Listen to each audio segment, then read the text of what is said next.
আলহামদুলিল্লাহি রাব্বিল আলামিন والصلاة والسلام على أشرف الأنبياء والمرسلين وعلى آله وأصحابه أجمعين. أعوذ بالله من الشيطان الرجيم. بسم الله الرحمن الرحيم. إن الله وملائكته يصلون على النبي يا أيها الذين آمنوا صلوا عليه وسلموا تسليما. درود شريف পড়েন اللهم صل على سيدنا ونبينا شفيعنا مولانا محمد صلى الله عليه وعلى آله وصحبه وبارك وسلم.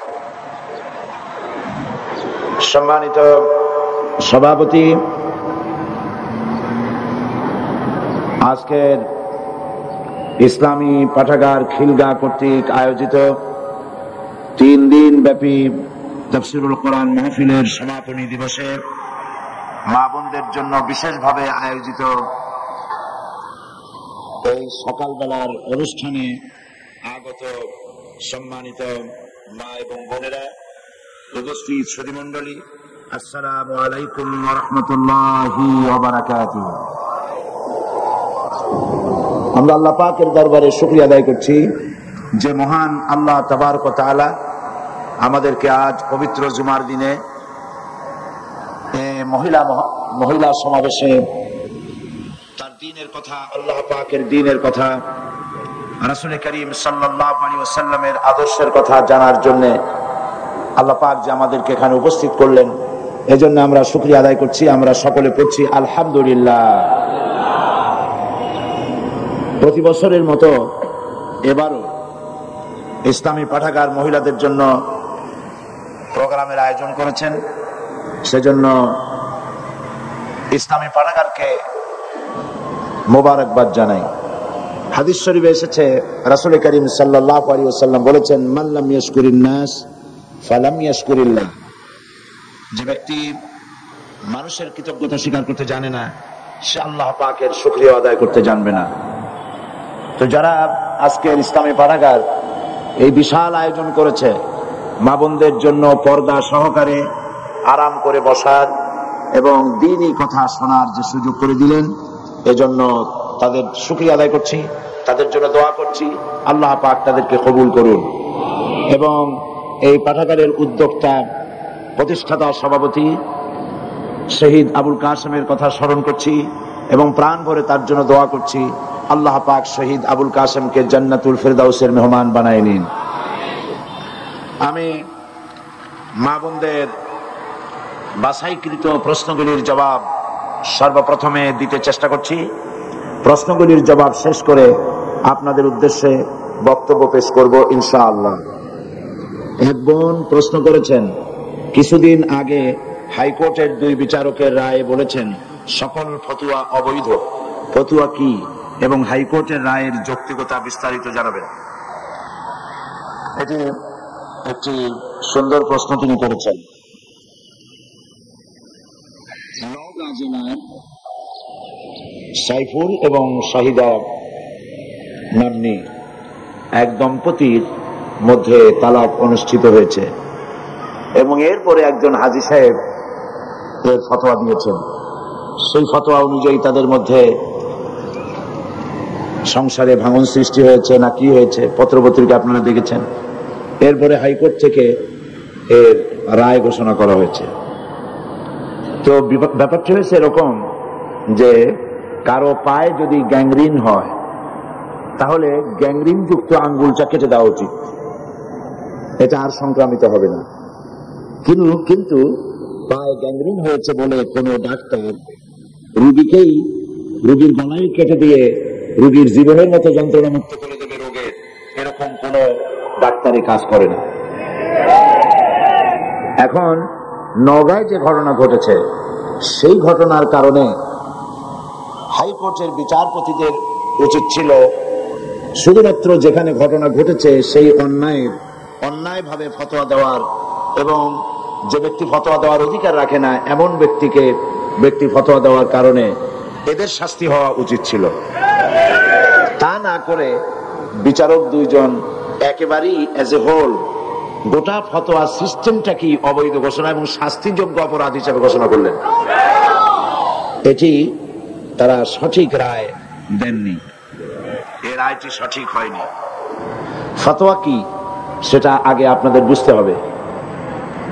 ফতোয়া হচ্ছে আরবি শব্দ, শব্দটি ফতুয়া নয়, ফতোয়া। এর অর্থ হচ্ছে, বিষয়টা হচ্ছে যে প্রত্যেকটি মুসলিম নরনারী তার জন্ম থেকে শুরু করে মৃত্যু পর্যন্ত জীবনের সকল দিক ও বিভাগে প্রত্যেকটি মুসলমান নরনারী সারাটি জীবন ফতোয়ার মুখাপেক্ষী। ফতোয়া কি? ফতোয়া হলো নামাজ কিভাবে পড়ব, সন্তানের আকিকা কিভাবে দেব, সন্তানের নামটা কিভাবে রাখবো, রোজা কেমনে রাখবো, কি কি কারণে রোজা ভঙ্গ হয়, কি কি কারণে গোসল ওয়াজিব হয়, ফরজ হয়, বিবাহ কিভাবে করব, দেনমোহর কিভাবে আদায় করব, যদি তালাকের প্রয়োজন হয় তাহলে তার সেই কাজ কিভাবে সম্পাদন করব, ইত্যাদি। জীবন পরিচালনার জন্য যা কিছু প্রয়োজন, এই সব কথাবার্তা জানার জন্য জনগণ বিশেষজ্ঞদের কাছে যাবে। সত্যিকারের যারা আলেম, যারা কোরআন পড়েছেন, হাদিস পড়েছেন, মুমতাজুল মুহাদ্দিসিন, মুমতাজুল ফুকাহা, মুমতাজুল মুফাসসিরিন, এরকমের ডিগ্রি অর্জন করেছেন, মুফতি যারা, এই জাতীয় ওলামাদের কাছে যেতে হবে। তো এই সব সমস্যার কথা তাদেরকে বললে ওনারা কোরআন হাদিসের দৃষ্টিতে ওই সমস্যার যেসব সমাধান দিবেন, সিদ্ধান্ত বলবেন, এই সিদ্ধান্তটার আরবি নাম হচ্ছে ফতোয়া। বিষয়টা বুঝে আসছে কিনা? দেখুন, অ্যাজ এ হোল যদি ফতোয়াকে নিষিদ্ধ ঘোষণা করা হয় তাহলে তো ইসলাম পালন করা মুসলমান নরনারীর জন্য সম্পূর্ণভাবে অসম্ভব হয়ে যাবে। এই কাজটি ওনারা ভালো করেননি। যে রায় দিয়েছেন এ রায়টি সঠিক হয়নি। এ রায়ের পুনর্বিবেচনা হওয়া উচিত, আপিল হওয়া উচিত, এবং এ রায় কিছুতেই দেশের জনগণ মানবে না। কুরআন শরীফে আল্লাহ পাক বলেছেন, ফাসআল আহলা যিকর ইন কুনতুম লা তা'লামুন। তোমরা যে বিষয় জানো না সে বিষয় যারা জানে তাদের কাছ থেকে জেনে নাও। তো যারা বিবাহের দেনমোহর সম্পর্কে জানে না, তালাক সম্পর্কে জানে না, যাকাত সম্পর্কে জানে না, হজ এবং নামাজ সম্পর্কে জানে না, দ্বীনি বিভিন্ন বিষয় যারা জানে না, তো জানার জন্য তারা আলেমদের কাছে যেতে পারবে না। এটা কেমন রায়? আর আলেমরা এই জানার, তারা যা জানতে চায় সেই জানাটার ব্যাপারে মতামত প্রকাশ করতে পারবে না, এটা তো কোনো মুসলমানি আইন হতে পারে না, এটা কোনো মুসলমান দেশে এমন রায় হতেই পারে না। সুতরাং এই রায়টি একটি অন্যায় রায় হয়েছে, সঠিক হয়নি। আর এক বোন বলেছেন, প্রশ্ন করেছেন, হিল্লা বিবাহ কি? আমাদের দেশে হিল্লা বিবাহের কথা চালু আছে, তা কি ইসলাম সমর্থন করে? আর আগের মাথায় 3 তালাক দিয়ে দিলে পুনরায় বিবাহ করা যাবে কিনা জানতে চাই। এটাও সুন্দর প্রশ্ন। হিল্লা বিবাহ এটি ইসলামের দৃষ্টিতে আদৌ জায়েজ নাই, একেবারেই হারাম, একেবারেই হারাম। তালাকের বিষয়টা, হিল্লা প্রশ্ন আসে তালাকের পরে, তাই না? সেজন্য তালাকের কথাটা আগে বলে নেই। ইসলাম কিন্তু তালাক চায় না। আল্লাহর কাছে সমস্ত বৈধ জিনিসের মধ্যে 2টি বৈধ অত্যন্ত জঘন্য, নিকৃষ্ট। একটি হচ্ছে ভিক্ষাবৃত্তি, আর একটি হচ্ছে তালাক। আল্লাহ পাক আদৌ পছন্দ করেন না। কিন্তু তারপরেও তালাক প্রথাকে ইসলাম তালাকের প্রভিশন রেখেছে।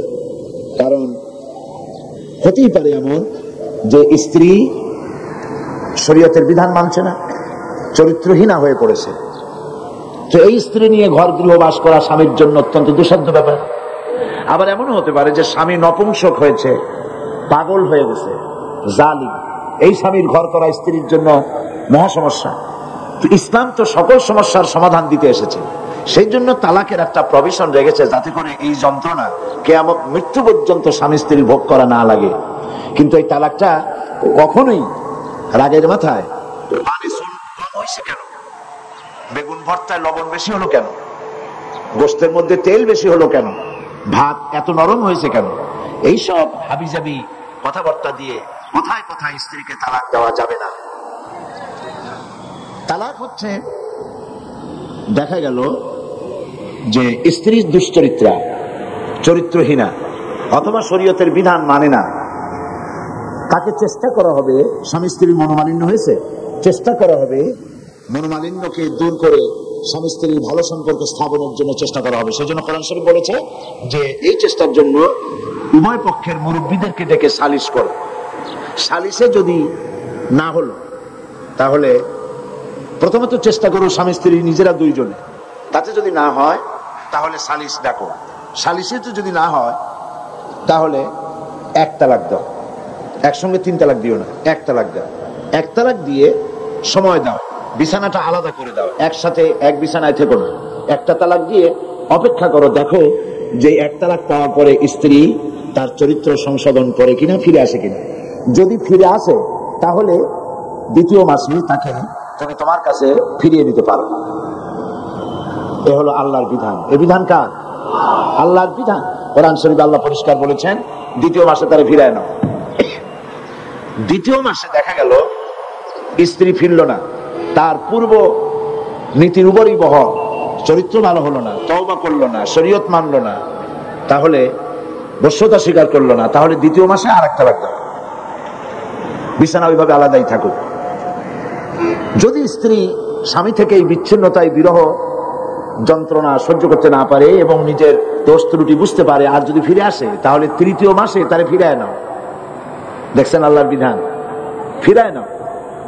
কিন্তু দেখা গেল 3য় মাসেও ফিরলো না, তখন তাকে গ্রেট ডেঞ্জার সিগন্যাল নাম্বার 10 দিয়ে দাও। 1 2 3, এরপর তো আর কিছু থাকে না।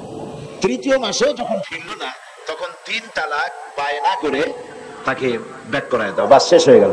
এরপর আল্লাহ পাক বলছেন এই স্ত্রী আর কোনদিন তুমি গ্রহণ করতে পারবে না, তোমার জন্য চিরকালের জন্য এই স্ত্রী হারাম হয়ে গেল। হাত্তা তানকিহা জাওজান গায়রাহু, যতক্ষণ পর্যন্ত অন্য পুরুষ সে গ্রহণ না করছে। এইখানে গ্রামের মাতুব্বার সর্দারেরা, মেম্বার চেয়ারম্যানেরা এই আয়াতের এই একটু সুযোগ পাইল যে আরেকটা পুরুষের কাছ থেকে ঘুরে আসলে তবে তো প্রথম স্বামী পাইতে পারে। সেই জন্য তারা হিল্লার ব্যবস্থা করলো। সেই হিল্লাটা কি? সেই হিল্লা হলো একটা পুরুষের সঙ্গে কন্ট্যাক্ট করা হলো, চুক্তি, যে তুমি এই মেয়ে লোকটাকে বিয়ে করবা, কিন্তু সাবধান, তাকে টাচ করতে পারবে না, অথবা 3 দিন রাখবা, তারপরে তাকে তালাক দিয়ে দিবা। এইভাবে পয়সা দিয়া অথবা ম্যানেজড ওয়েতে বিবাহের ব্যবস্থা করে দিল। ইসলামী শরীয়তে এই ধরনের হিল্লা বিবাহ সম্পূর্ণ হারাম, আদৌ জায়েজ নাই। তাহলে কি হবে? হবে এই যে প্রথম স্বামীর তালাক দেওয়ার পর স্ত্রী ইদ্যত পালন করবে।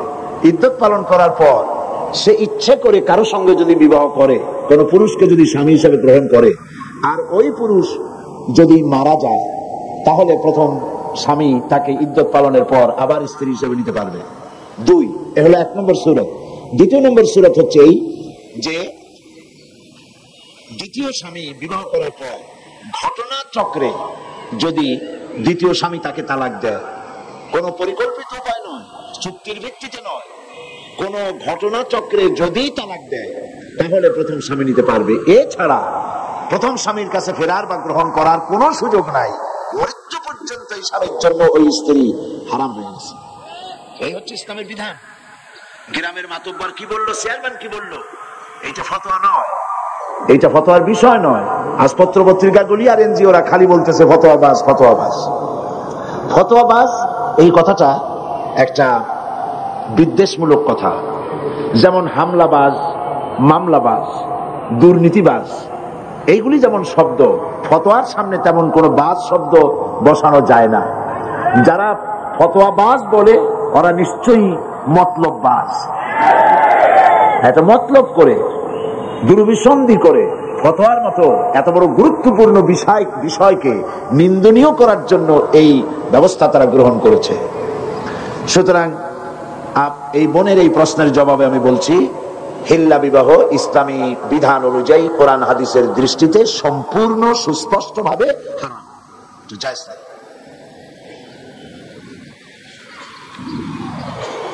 আরেকজন প্রশ্ন করেছেন, মহিলারা কি তাদের স্বামীদেরকে তালাক দিতে পারে? হ্যাঁ পারে, সমান অধিকার, সমান অধিকার। তবে তালাক কিন্তু কথায় কথায় ইচ্ছে মাফিক দেওয়া যাবে না। স্ত্রী তার স্বামীকে তালাক দিতে পারবে কয়েকটি ক্ষেত্রে। এক, যদি প্রমাণিত হয় যে তার স্বামী নপুংসক, এটা অভিযোগ করলে হবে না, এটা ডাক্তার কর্তৃক প্রমাণিত হতে হবে যে স্বামী নপুংসক, তাহলে এই স্বামীকে বাদ দিয়ে স্ত্রী ইচ্ছে মতো কোনো পুরুষকে গ্রহণ করতে পারে।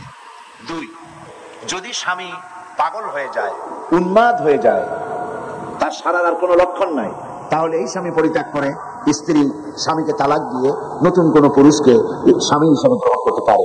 তিন, স্বামী যদি জালিম হয়, তার জুলমে, তার অত্যাচারে স্ত্রী অতিষ্ঠ, তার প্রাণ রক্ষা করা মুসিবত, মুশকিল, এসব কথাগুলি কোর্ট কর্তৃক প্রমাণিত করে স্ত্রী তার স্বামীকে পরিত্যাগ করতে পারে। সুতরাং স্ত্রীকে তালাক দেওয়া স্বামীর একতরফা অধিকার নয়, স্ত্রীকে অধিকার দেওয়া হয়েছে স্বামীকে ক্ষেত্র বিশেষে তালাক দেওয়ার অধিকার সেও রাখে। এই বোন আরো একটি প্রশ্ন করেছেন, কিভাবে কি কথা রাগের অবস্থায় যদি তালাক দেওয়া হয় তা কার্যকর হবে কিনা। হ্যাঁ, তালাকটা আইয়ুব খানের পারিবারিক ল যেটা করেছেন, কি জানি নাম ওইটার, মুসলিম পারিবারিক আইন। মুসলিম পারিবারিক আইনকে এই যে ইদানিং দুইজন বিচারপতি কোর্টে যে রায় দিয়েছেন, তার মধ্যে ওনারা এই কথাও বলেছেন যে মুসলিম পারিবারিক আইন, এই আইনটাকে মসজিদের খতিবরা, মাদ্রাসার শিক্ষকরা তারা মুসল্লিদেরকে এবং ছাত্রদেরকে বুঝিয়ে দিবেন। মসজিদের খতিব, মাদ্রাসার শিক্ষক, হাইকোর্টের দুজন বিচারপতির এই হুকুম মানতে বাধ্য নয়। কারণ পাকিস্তানের সব খারাপ, ঠিক কিনা? পাকিস্তানের সবই তো খারাপ, তাহলে আইয়ুব খানের তৈরি করা মুসলিম পারিবারিক আইন এত ভালো লাগলো কেন? এইটা ভালো লাগার কারণ হচ্ছে যেহেতু মুসলিম পারিবারিক আইন আইয়ুব খান যেটা তৈরি করেছিলেন সেটা ইসলাম বিরোধী, সেই জন্য ভালো লাগছে। এবং এইটার বিরোধিতা করেছিল তৎকালীন সমস্ত আলেম ওলামা, পীর বুজুর্গ এক হয়ে এটার বিরোধিতা করেছেন। এবং আইয়ুব খানের পতনের যত কারণ ছিল তার মধ্যে এটাই ছিল একটা অন্যতম বড় কারণ, মুসলিম পারিবারিক আইন। এই আইনের মধ্যে বলা হয়েছে একসঙ্গে 3 তালাক দিলে 1 তালাক হবে, বলা হয়েছে। এটা সম্পূর্ণ অন্যায়, অবৈধ, দুনিয়ার কোন আলেমে কথা বলবে না। যারা সত্যিকারে আলেম, সরকারের 5 আটা গোলাম বা দালাল নয়, সে ধরনের সমস্ত আলেম ওলামা, মুফতি সকলে একথা বলবেন, একসঙ্গে 3 তালাক দিলে 3 তালাক হয়েই যাবে, তবে তালাকটা হবে তার জন্য কবিরা গুনাহ, যে তালাক দিল তার জন্য কবিরা গুনাহ হবে, মাকরুহ তাহরিমি হবে। এইভাবে 3 তালাক একসঙ্গে দেওয়া জায়েজ নাই, কিন্তু তালাক দিলে পরে তালাক হয়ে যাবে। 3 তালাক দিলে 3 তালাকই হয়ে যাবে। তার রাগ বসতে দিক আর হাসি খুশিতে দিক, যে কোনো অবস্থায় দিক, যদি সে পাগল না হয়, উন্মাদ না হয়, তাহলে একসঙ্গে 3 তালাক দিলে 3 তালাক হয়েই যাবে। আর এক বোন প্রশ্ন করেছেন, মহিলাদের সতর কতটুকু, ইয়া কি সবসময় মেনে চলতে হয় বা ঢেকে থাকতে হয়? কি এটা? মহিলাদের সতর, পুরুষের সতর হচ্ছে নাভি থেকে শুরু করে হাঁটু পর্যন্ত, এইটা ঢেকে রাখা ফরজ। কথা বুঝতে পেরেছেন? আমাদের দেশে ইসলামী শাসন না থাকার কারণে আমাদের দেশের সেনাবাহিনী, বিডিআর, পুলিশ, আনসার, তাদেরকে হাফ প্যান্ট পরাইয়া পিটি করানো হয়। এটি জায়েজ নাই। এটা ব্রিটিশের আইনকে ফলো করা হয়, আল্লাহর আইন ফলো করা হয় না। আল্লাহর বিধান হচ্ছে পুরুষের সতর হচ্ছে নাভি থেকে হাঁটু পর্যন্ত ঢেকে রাখতে হবে। হাঁটুর উপরে প্যান্ট পরে বালেগ পুরুষের জন্য এটা জায়েজ নাই, সম্পূর্ণ হারাম। আর নারীর সতর হচ্ছে পায়ের পাতা থেকে শুরু করে মাথার চুলের গোড়া পর্যন্ত, মাথার চুল পর্যন্ত সবটা সতর। পুরুষের নাভি থেকে হাঁটু আর নারীর সবটা সতর। নারীর মাথার চুল পরপুরুষকে দেখাবার বিষয় নয়। কোরআন শরীফে আল্লাহ পাক বলেছেন, নারী, বয়সপ্রাপ্তা নারী এমন একটা চাদর পরবে, যে চাদরটা পরলে পরে তার মাথা, তার গলা, তার বুকটা সম্পূর্ণভাবে ঢেকে যায়। এ ধরনের একটি চাদর পরা আল্লাহ পাক ফরজ করে দিয়েছেন। সুতরাং মাথার চুল ঢেকে রাখতে হবে, গলাটা ঢাকতে হবে, বুকটা ঢাকতে হবে। শুধুমাত্র খোলা থাকবে তার হাতের কবজি পর্যন্ত, আঙ্গুলের মাথা থেকে শুরু করে কবজি পর্যন্ত, কবজি থেকে নিয়ে আঙ্গুলের মাথা পর্যন্ত 2 হাতে। আর পায়ের গিরা থেকে নিয়ে পায়ের পাতা এটুকুন খোলা থাকতে পারে, বাকি সবটাই হচ্ছে পরপুরুষের কাছে প্রদর্শন করা সম্পূর্ণ নাজায়েজ, এগুলি প্রকাশ করা যাবে না। দ্বিতীয় প্রশ্ন করেছেন তিনি, মুখমণ্ডল ঢাকা কি পর্দার অন্তর্ভুক্ত? দেবর, ভাসুর এবং চাচাতো, মামাতো, খালাতো ভাইদের সাথে পর্দা করার ধরন কিরূপ হবে, দয়া করে বলুন। মুখমণ্ডল ঢাকার ব্যাপারে আপনাদের সকলের জানা দরকার। মুখমণ্ডল অনেকে ঢাকেন না পরপুরুষের সামনে, আমি এর যুক্তি খুঁজে পাই না। যারা যে সমস্ত মহিলারা মুখ ঢাকতে চান না বা মুখমণ্ডল ঢাকেন না, তাদের দলিল কি? কোরআন শরীফে, হাদিস শরীফের, কোরআনের একটি আয়াত বা একটি শব্দ, হাদিসের একটি বাক্য এমন কি পাওয়া যাবে যার দ্বারা প্রমাণিত হয় যে মেয়ে লোকরা তারা তাদের মুখ খোলা রাখতে পারবে পরপুরুষের সামনে? আমি তো পাইনি। আমি যতদূর পড়াশোনা করেছি, আমি একজন ছোট মানুষ, ছোট ব্যক্তি, আমার পক্ষে যতদূর সম্ভব লেখাপড়া করা, আমার কাছে যথেষ্ট কিতাবপত্র কালেকশন আছে আলহামদুলিল্লাহ। তো আমি যতদূর পড়াশোনা করেছি, আমি এরকম একটি হাদিস, এরকম কোরআনের একটি আয়াত কোথাও পাই নাই যার দ্বারা নারী তার চেহারাকে পরপুরুষের সামনে খুলে রাখতে পারে, এমন কোন আয়াত বা হাদিস আমার সামনে পড়ে নাই। যদি কেউ পেয়ে থাকেন তাহলে আমাকে জানালে আমি খুশি হব, আমি শিখতে পারবো। আমি পাইনি। মুখমণ্ডল খোলা রাখবেন কেন? আমার প্রশ্ন, মানুষের শরীরের কোন অংশ, পুরুষ হোক আর নারী হোক, তার শরীরের কোন অংশ সব থেকে বেশি আকর্ষণীয়? বলেন বলেন। মুখ, তার চেহারা। একটা পুরুষ আর একটা নারী দেখে পাগল হয়ে যায়, তারপরে কত দুর্ঘটনা ঘটে, আত্মহত্যা পর্যন্ত হয়ে যায় সেই মেয়েটিকে না পাওয়ার কারণে, এবং সেই ছেলেটিকে না পাওয়ার কারণে কত মেয়ে আত্মহত্যা করে।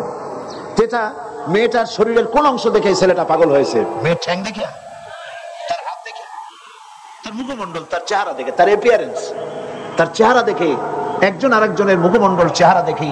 চেহারাই হচ্ছে গোটা বডির মধ্যে সৌন্দর্যের কেন্দ্র, সৌন্দর্যের সেন্টার তার চেহারা। আল্লাহই বানিয়েছে। তো আপনার শরীরের যে অংশটা সব থেকে বেশি আকর্ষণীয়, সেই চেহারাটাই যদি খোলা রাখলেন, তাহলে গোটা শরীরটা ঢেকে রেখে তাতে ফায়দা কতটুকু হলো? এই জন্য চেহারাটাকে ঢেকে রাখতে হবে, এটাই নিয়ম। কত সুন্দর বোরখা বেরিয়েছে আজকাল। বোরখা এখন একটা ফ্যাশন, ঠিক না? তবে আবার এরকম বোরখা পরা উচিত না যেই শরীরের আকর্ষণ ঢাকার জন্য আপনি বোরখা পরলেন, সেই বোরখার আকর্ষণে আবার লোকেরা আপনার দিকে সবসময় তাকায় না থাকে। কথা ঠিক না? এ ধরনের অনেক বোরখা তৈরি হয়েছে যে দারুণ ফ্যাশন ট্যাশন দিয়ে তৈরি হয়েছে। সৌদি আরবে এই ফ্যাশনওয়ালা বোরখা, এবার আমি হজের মৌসুমে মক্কা শরীফে ছিলাম, শুনেলাম দোকানদারেরা আমাকে বললেন যে ফ্যাশনওয়ালা বোরখা গভর্নমেন্ট বন্ধ করে দেওয়ার জন্য সিদ্ধান্ত নিয়েছে, যে এত ফ্যাশন বোরখাই করতে পারবে না। তো চেহারাটা ঢেকে রাখতে হবে, আর হিজাব এবং নেকাব পড়তে হবে। নাকের উপর দিয়ে সুন্দর করে রুমাল দিয়ে বাঁধবে, আর ভুরুর উপর দিয়ে চোখ দুটো খোলা থাকবে। ব্যাস, আপনার বোরখা পরা হয়ে গেল, হিজাব পরা হলো। এর দ্বারা আপনি নিরাপত্তা লাভ করতে পারবেন। আর চেহারা যদি খোলাই থাকলো, আপনার প্রতি যুবকদের আকর্ষণ বাড়লো, পুরুষদের আকর্ষণ বাড়লো, পথে ঘাটে আপনি বিপদগ্রস্ত হবেন। অবৈধ কারা মাইক বাজায়, কারাই মাইক বাজায়, এত অনুরোধ দিয়ে কাম কি?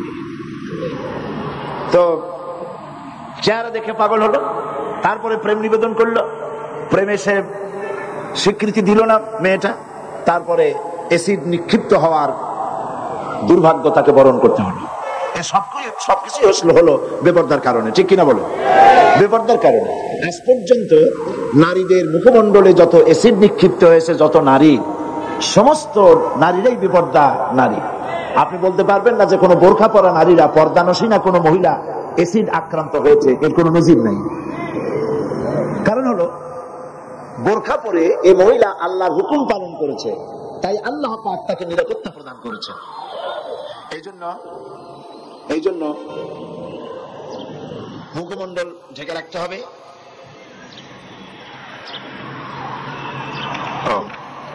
মা বোনদের মধ্য থেকে একটা স্লিপ এসেছে আমার কাছে, সেখানে লেখা হয়েছে যে কেউ কোন মা বোন পরস্পরে সাইড টক করতেছেন, কথাবার্তা বলতেছেন। এটা স্বাভাবিক, অনেকদিন পর অনেক সাথে দেখা হয়, বাবু তোমার মেয়ে কোথায় বিয়ে দিছো, তুমি খাইছো কি, ইত্যাদি কথাবার্তা হতেই পারে। তো সেজন্য আমি অনুরোধ করবো, এখন যদি আপনারা কথা বলেন তাহলে আমাকে নাই ভালো ছিল, আপনারা গল্প করতেন। আমাকে যখন এনেছেন তখন আমার কথা মেহরবানি করে শুনুন, আমি বক্তব্য শেষ করি, তারপরে আপনারা আরো 1 ঘন্টা এখানে বসে থাকেন পর্দার মধ্যে, আর নিজেরা খরচ গল্প করুন, কোনো অসুবিধা নেই।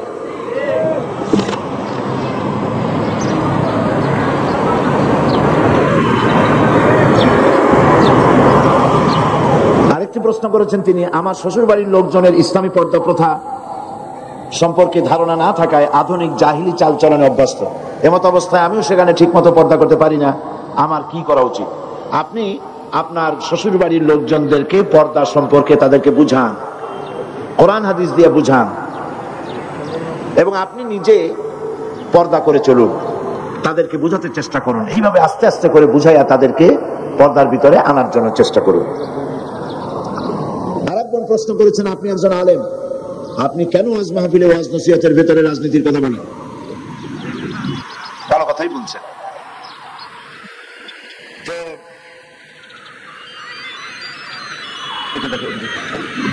বিষয়টা হচ্ছে, আল্লাহ যদি রাজনীতির কথা না বলতেন, রাসূল করিম সাল্লাল্লাহু আলাইহি ওয়াসাল্লাম যদি রাজনীতি না করতেন, সাহাবায়ে কেরাম যদি রাজনীতি না করতেন, আমি সাইদি রাজনীতির কথা বলতাম। যেহেতু আল্লাহ পাক কোরআনে কারীমের মধ্যে রাজনীতির কথা বলেছেন, রাজনৈতিক বক্তব্য কোরআনে আছে, তা আমি কিভাবে রাজনীতির কথা না বলে পারবো? যদি আমি এগুলি না বলি, তাহলে রাসূল করিম সাল্লাল্লাহু আলাইহি ওয়াসাল্লাম বলেছেন, আস-সাকিতু আনিল হাক্কি ফাহুয়া শায়তানুল আখরাস। যে ব্যক্তি হক কথা বলে না, জেনে হক জানে অথচ সে বলে না, সে বোবা শয়তান। কাজেই যারা কোরআন হাদিস জানার পরেও কোরআন হাদিসের অর্থনীতি, রাজনীতি সম্পর্কে জনগণকে অবহিত করে না, রাসূল যে কথা বলেছেন সে তো বোবা শয়তান হয়ে যাবে। তো আল্লাহ পাকের রাসূল রাজনীতি করেছেন, রাষ্ট্রপ্রধান ছিলেন। গতকাল এই বোন যদি মাহফিলে থাকতেন তো আজকের এই প্রশ্ন করতেন না বলি আমি মনে করি। কালকের রাজনীতির কথা যথেষ্ট আমি বলেছি, কোরআনে কারিমে কি আছে, রাসূল কি করেছেন, বলি নাই? সুতরাং আমার বোনকে আমি অনুরোধ করবো, মেহেরবানি করে আপনি কোরআন হাদিস ভালো করে পড়ুন, তাহলে বুঝতে পারবেন রাজনীতি করা মুসলমানদের জন্য নফল নয়, সুন্নত নয়, ফরজ। মুসলমানেরা ইসলামী রাজনীতি করবে। কি রাজনীতি করবে? ইসলামী রাজনীতি করবে। কেন? আমি যদি রাজনীতি না করি তাহলে সুদ বন্ধ করবো কি করে? সুদ কি হালাল না হারাম? বলেন, হালাল না হারাম? তা আমি কি খতমে খাজেগান পড়ে, বুখারী শরীফ খতম করে, কোরআন শরীফ খতম করে, ফু দিয়া সুদমুক্ত সুদওয়ালা ব্যাংকগুলি কেন আমি কি সুদ বন্ধ করতে পারবো? বাংলাদেশের সমস্ত আলেমরা যদি পানি পড়িয়া সেই পানি সুদের ব্যাংকে ঢালে দেয়, তাতে কি সুদ বন্ধ হবে? তাবলীগি জামাতের লোকেরা টঙ্গি বসে লক্ষ লক্ষ মানুষ সুদের বিরুদ্ধে কাঁদতে কাঁদতে সব যদি বেহুশ হয়ে যায়, তাতে কি সুদ বন্ধ হবে? সুদ বন্ধ হবে কিসে?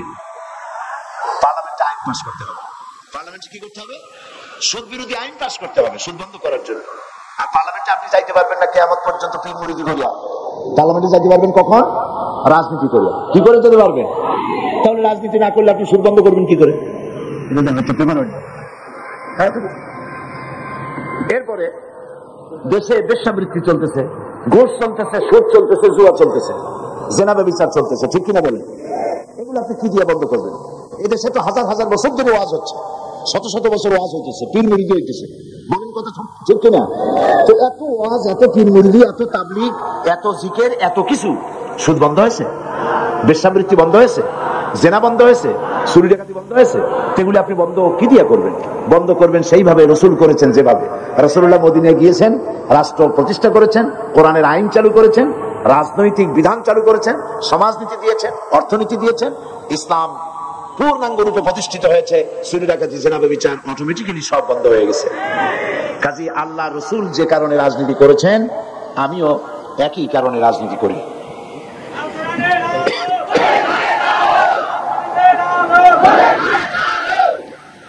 আরেকজন প্রশ্ন করেছেন, পায়ে মেহেদি দেওয়া কি জায়েজ আছে? রাসূল সাল্লাল্লাহু আলাইহি ওয়াসাল্লাম কি সত্যিই দাড়িতে মেহেদি দিয়েছিলেন? এ সম্পর্কে বিস্তারিত আলোচনা করলে কৃতজ্ঞ হবে। এত বিস্তারিত বলার দরকার নেই, শুধু এতটুকু জেনে রাখুন যে রাসূল করিম সাল্লাল্লাহু আলাইহি ওয়াসাল্লাম মেহেদি লাগান নাই, কারণ তার মেহেদি লাগাবার কোনো দরকার হয়নি। মেহেদি লাগায় তো দাড়িটা লাল বানাবার জন্য, তাই তো, রঙিন করার জন্য। এখন হুজুরের দাড়ি পাকে নাই, চুরি পাকে নাই, ইন্তেকালের আগে মাত্র 17 গাছা চুল দাড়ি পাকছিল, মাত্র 17 গাছা চুল দাড়ি পাকছিল, এই জন্য মেহেদি লাগাবার কোনো দরকার হয়নি। তবে সাহাবায়ে কেরাম মেখেছেন, হুজুর তা পছন্দ করেছেন। কাজেই মেহেদি যদি কোনো মেয়ে লোক পায়ে লাগায় তা কোনো গুনাহ হবে না। হাতেও লাগাতে পারে, পায়েও লাগাতে পারে, কোনো নাজায়েজ বিষয় নয়। বরং হাতে মেহেদি লাগানো, মেয়েরা হাতে মেহেদি লাগাবে, এটা রাসূলুল্লাহ পছন্দ করতেন। আরেক বোন বলেছেন, আমি আমার স্বামীর সাথে না বুঝে খারাপ ব্যবহার করেছি, এর কি সমাধান হতে পারে? খারাপ ব্যবহার যদি আপনি করেছেন, এখন যখন বুঝছেন তো স্বামী তো দূরের কোনো বিষয় নয়, আপনার একেবারে হাতের মুঠো, আপনি তার কাছ থেকে ক্ষমা চেয়ে নিন, ব্যাস ঝামেলা চুকে যাবে। রমজান মাসে মহিলাদের যে রোজা ভাঙা লাগে, সেই রোজা ভেঙে ভেঙে থাকলে কি হবে? হ্যাঁ হবে। আপনি এক সময় রাখতে পারেন, আবার ভেঙে ভেঙেও রাখতে পারেন, অসুবিধা নেই। তবে এক সময় রাখাই ভালো, এক সময় চলে গেল, তা না হলে পরে ভেঙে ভেঙে রাখতে গেলে আবার আপনারই অসুবিধা হবে, অসুবিধা নানান রকম হয়ে যায়, শয়তানের ওয়াসওয়াসা হয়, আগামী মাসে রাখো, পরের মাসে রাখো, এইসব ঝামেলা হয়। একসাথে রাখলেই বরং ভালো।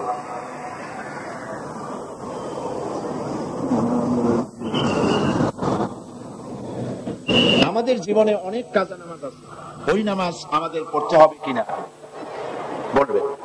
ফরজ নামাজ যা কাজা করেছেন তা সব আদায় করতে হবে, আদায় করা উচিত, করতে হবে।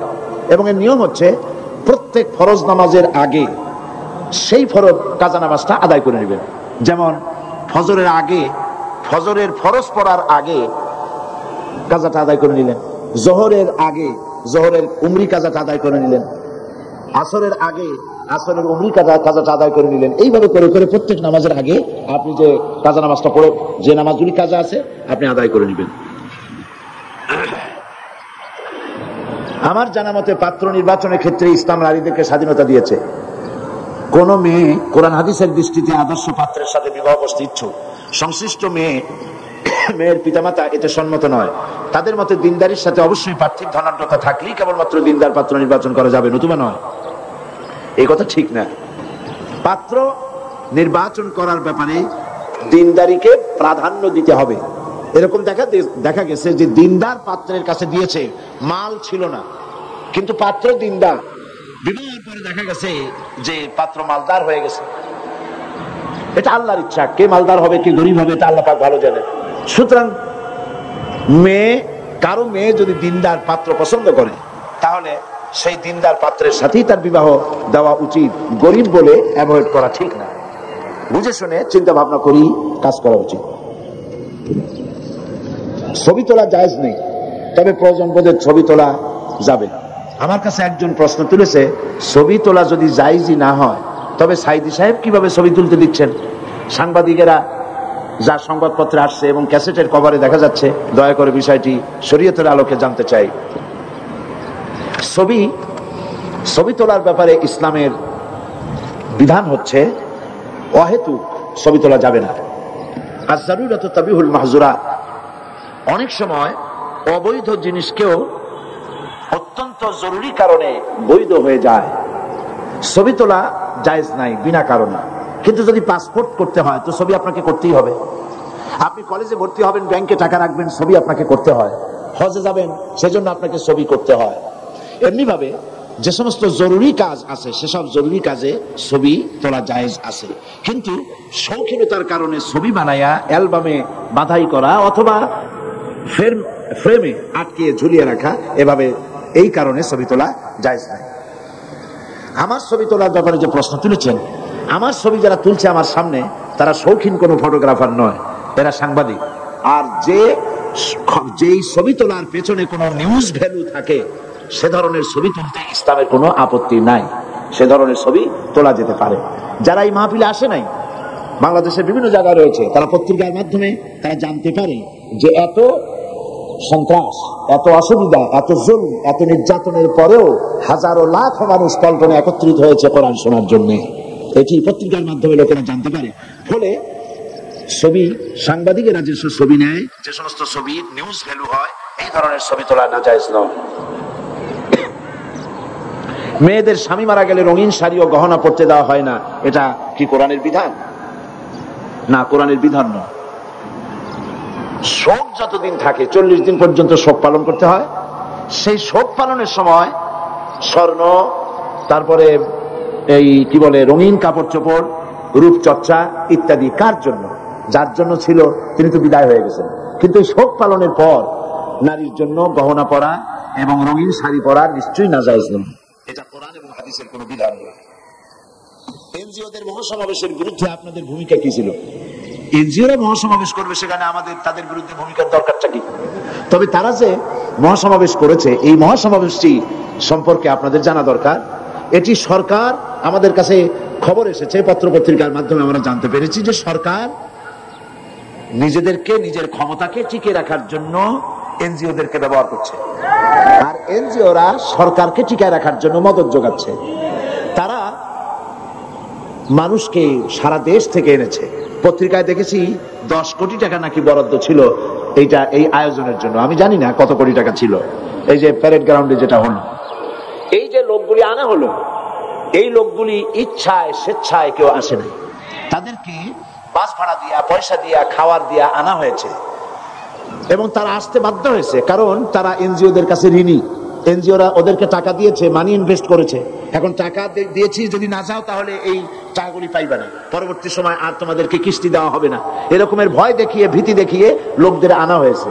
পত্রিকায় দেখেছি এমন অনেক মেয়ে লোক, পুরুষ লোক আসছে যারা জানি না কি কারণে তাদেরকে এখানে আনা হয়েছে। তাদের কাছে ফেস্টুন দেওয়া হয়েছে, ব্যানার দেওয়া হয়েছে, যাতে লেখা আছে ফতোয়াবাজি নিপাত যাক। কোন সাংবাদিক তাদেরকে জিজ্ঞেস করেছে, আচ্ছা ফতোয়াবাজি নিপাত যাক এর অর্থ কি? কয়ে যে আমরা এর অর্থ জানি না, ধরাই দিছে তাই ধরে আছে। এই হচ্ছে অবস্থা। তো তারা বাইরের থেকে লোকদেরকে আমদানি করে এখানে এনে এনজিওরা এই কাজগুলি করেছে। এনজিওদের কাজ, গতকাল আমি বলেছি, এনজিওদের কাজ সেবা করা, রাজনীতি করা নয়, ব্যবসা করা নয়।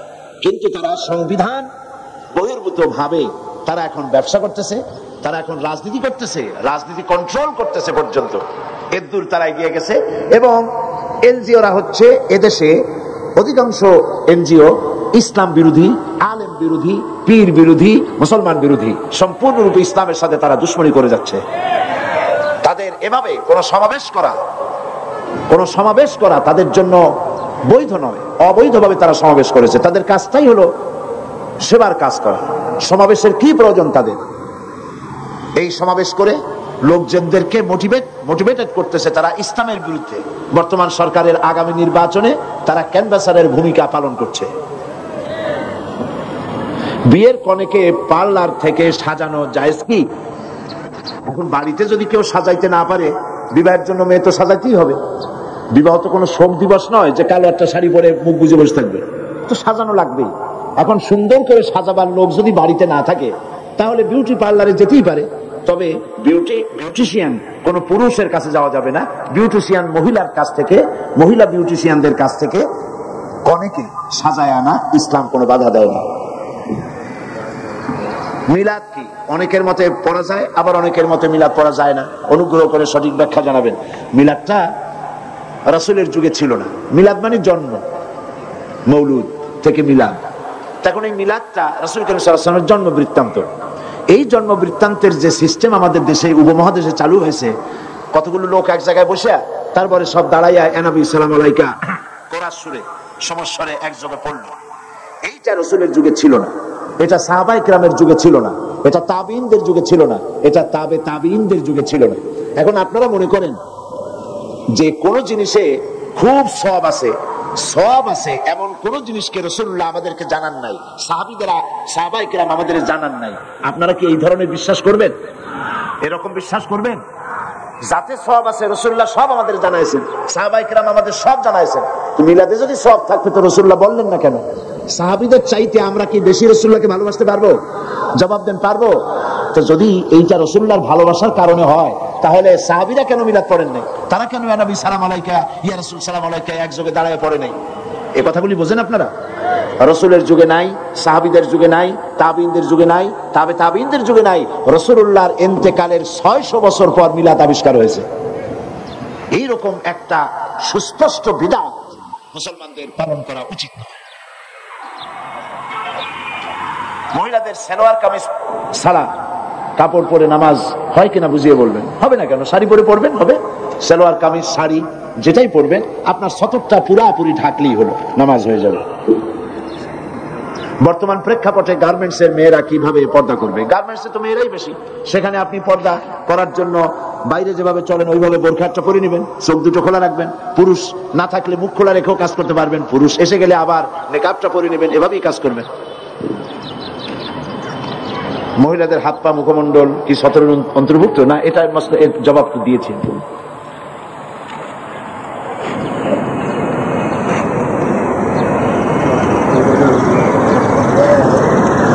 এক বোন বলেছেন, এখানে শত শত বোরখা পরা মহিলারা এসেছেন, এদের সবার প্রতি আমার সম্মান, কিন্তু আমরা দেখেছি ঘরের পর্দা অনেকেই করেন না, চাচাতো ভাই, খালাতো ভাই, দুলা ভাই, ননদ, স্বামী, স্বামীর পাশের বাড়ির ভাই, এর সাথে অবাধে মেলামেশা, হাসি তামাশা করে।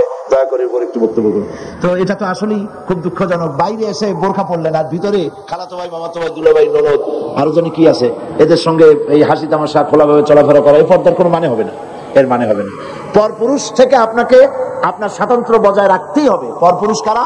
পরপুরুষ হচ্ছে স্বামীর মৃত্যুর পরে যে সমস্ত পুরুষের সাথে বিবাহ জায়েজ আছে, সব পরপুরুষ। এদের সঙ্গে আপনাকে শালীন এবং মার্জিত ভাবে চলাফেরা করতে হবে। কাদিয়ানীদের ছেলে মেয়েদের কোরআন শিক্ষা দেওয়া ঠিক কিনা? আমাদেরকে যদি কোরআন শিক্ষা দিতে বলে তাহলে আমরা কি যাব তাদের বাসায়? কিছু খাওয়া ঠিক হবে কিনা? এখন কোরআন যদি কেউ শিখতে চায় তো শেখানো যাবে, নিঃসন্দেহে শেখানো যাবে। তবে কাদিয়ানীরা ইসলামের দৃষ্টিতে কাফের, নিঃসন্দেহে কাফের। তাদের তৈরি করা কোনো খাবার মুসলমানদের খাওয়া উচিত নয়। আরেকজন প্রশ্ন করেছেন, আপনি কি পীর আউলিয়াদের বিরোধী?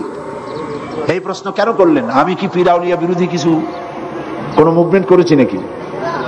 পীর আউলিয়া বিরোধী আমি নই, বরং পীর আউলিয়াদের খেদমত আমি স্বীকৃতি দেই। তবে আমি এক শ্রেণীর পীর বিরোধী। তারা কারা? তারা হচ্ছে যারা বেদাত এবং শিরকের মধ্যে লিপ্ত, যারা মানুষের ধর্মীয় অনুভূতিকে কাজে লাগায়া পয়সা উপার্জন করে, যারা হক কথা বলতে ভয় পায়, হক কথা বলে না, আমি তাদের বিরোধিতা করি। যারা বেদাত এবং শিরকের ছড়াছড়ি করে, ওরস, মহাপবিত্র ওরস শরীফ ইত্যাদি হাবিজাবি করে মানুষের পয়সা লোটে, আমি তাদের বিরোধিতা করি। কোন হক্কানি পীর, প্রতিষ্ঠিত আলেমে দ্বীন, যারা সত্যিকারের দ্বীনের খেদমত করেন, জীবনের ঝুঁকি নিয়ে কথা বলেন, পয়সা উপার্জনই পীর মুরিদির লক্ষ্য নয়, আমি সেসব পীরদেরকে শ্রদ্ধা করি, মহব্বত করি। ইসলামী আন্দোলন নারীদের জন্য কতটুকু প্রযোজ্য এবং তা কিভাবে করা যাবে, এ কথা আমি আমার আলোচনার মধ্যে বলবো ইনশাআল্লাহ। প্রত্যেকটি মানুষেরই তো হিসাব নেওয়া হবে, কিন্তু যাদের জ্ঞান হবার আগেই মারা যাবে তাদের কি হবে? এটা বোঝা খুবই সহজ ব্যাপার। যার জ্ঞানই হয়নি, সত্য অবস্থা মারা গেছে, তার আবার বিচার কি? ও তো বিনা বিচারে আল্লাহ তার ব্যাপারে ফয়সালা গ্রহণ করবে। বিগত দিনে না বোঝার কারণে, সাংসারিক ঝামেলার কারণে অনেক নামাজ কাজা হয়েছে, সেগুলি কিভাবে কখন আদায় করবে, এই প্রশ্নের জবাব দিয়েছি।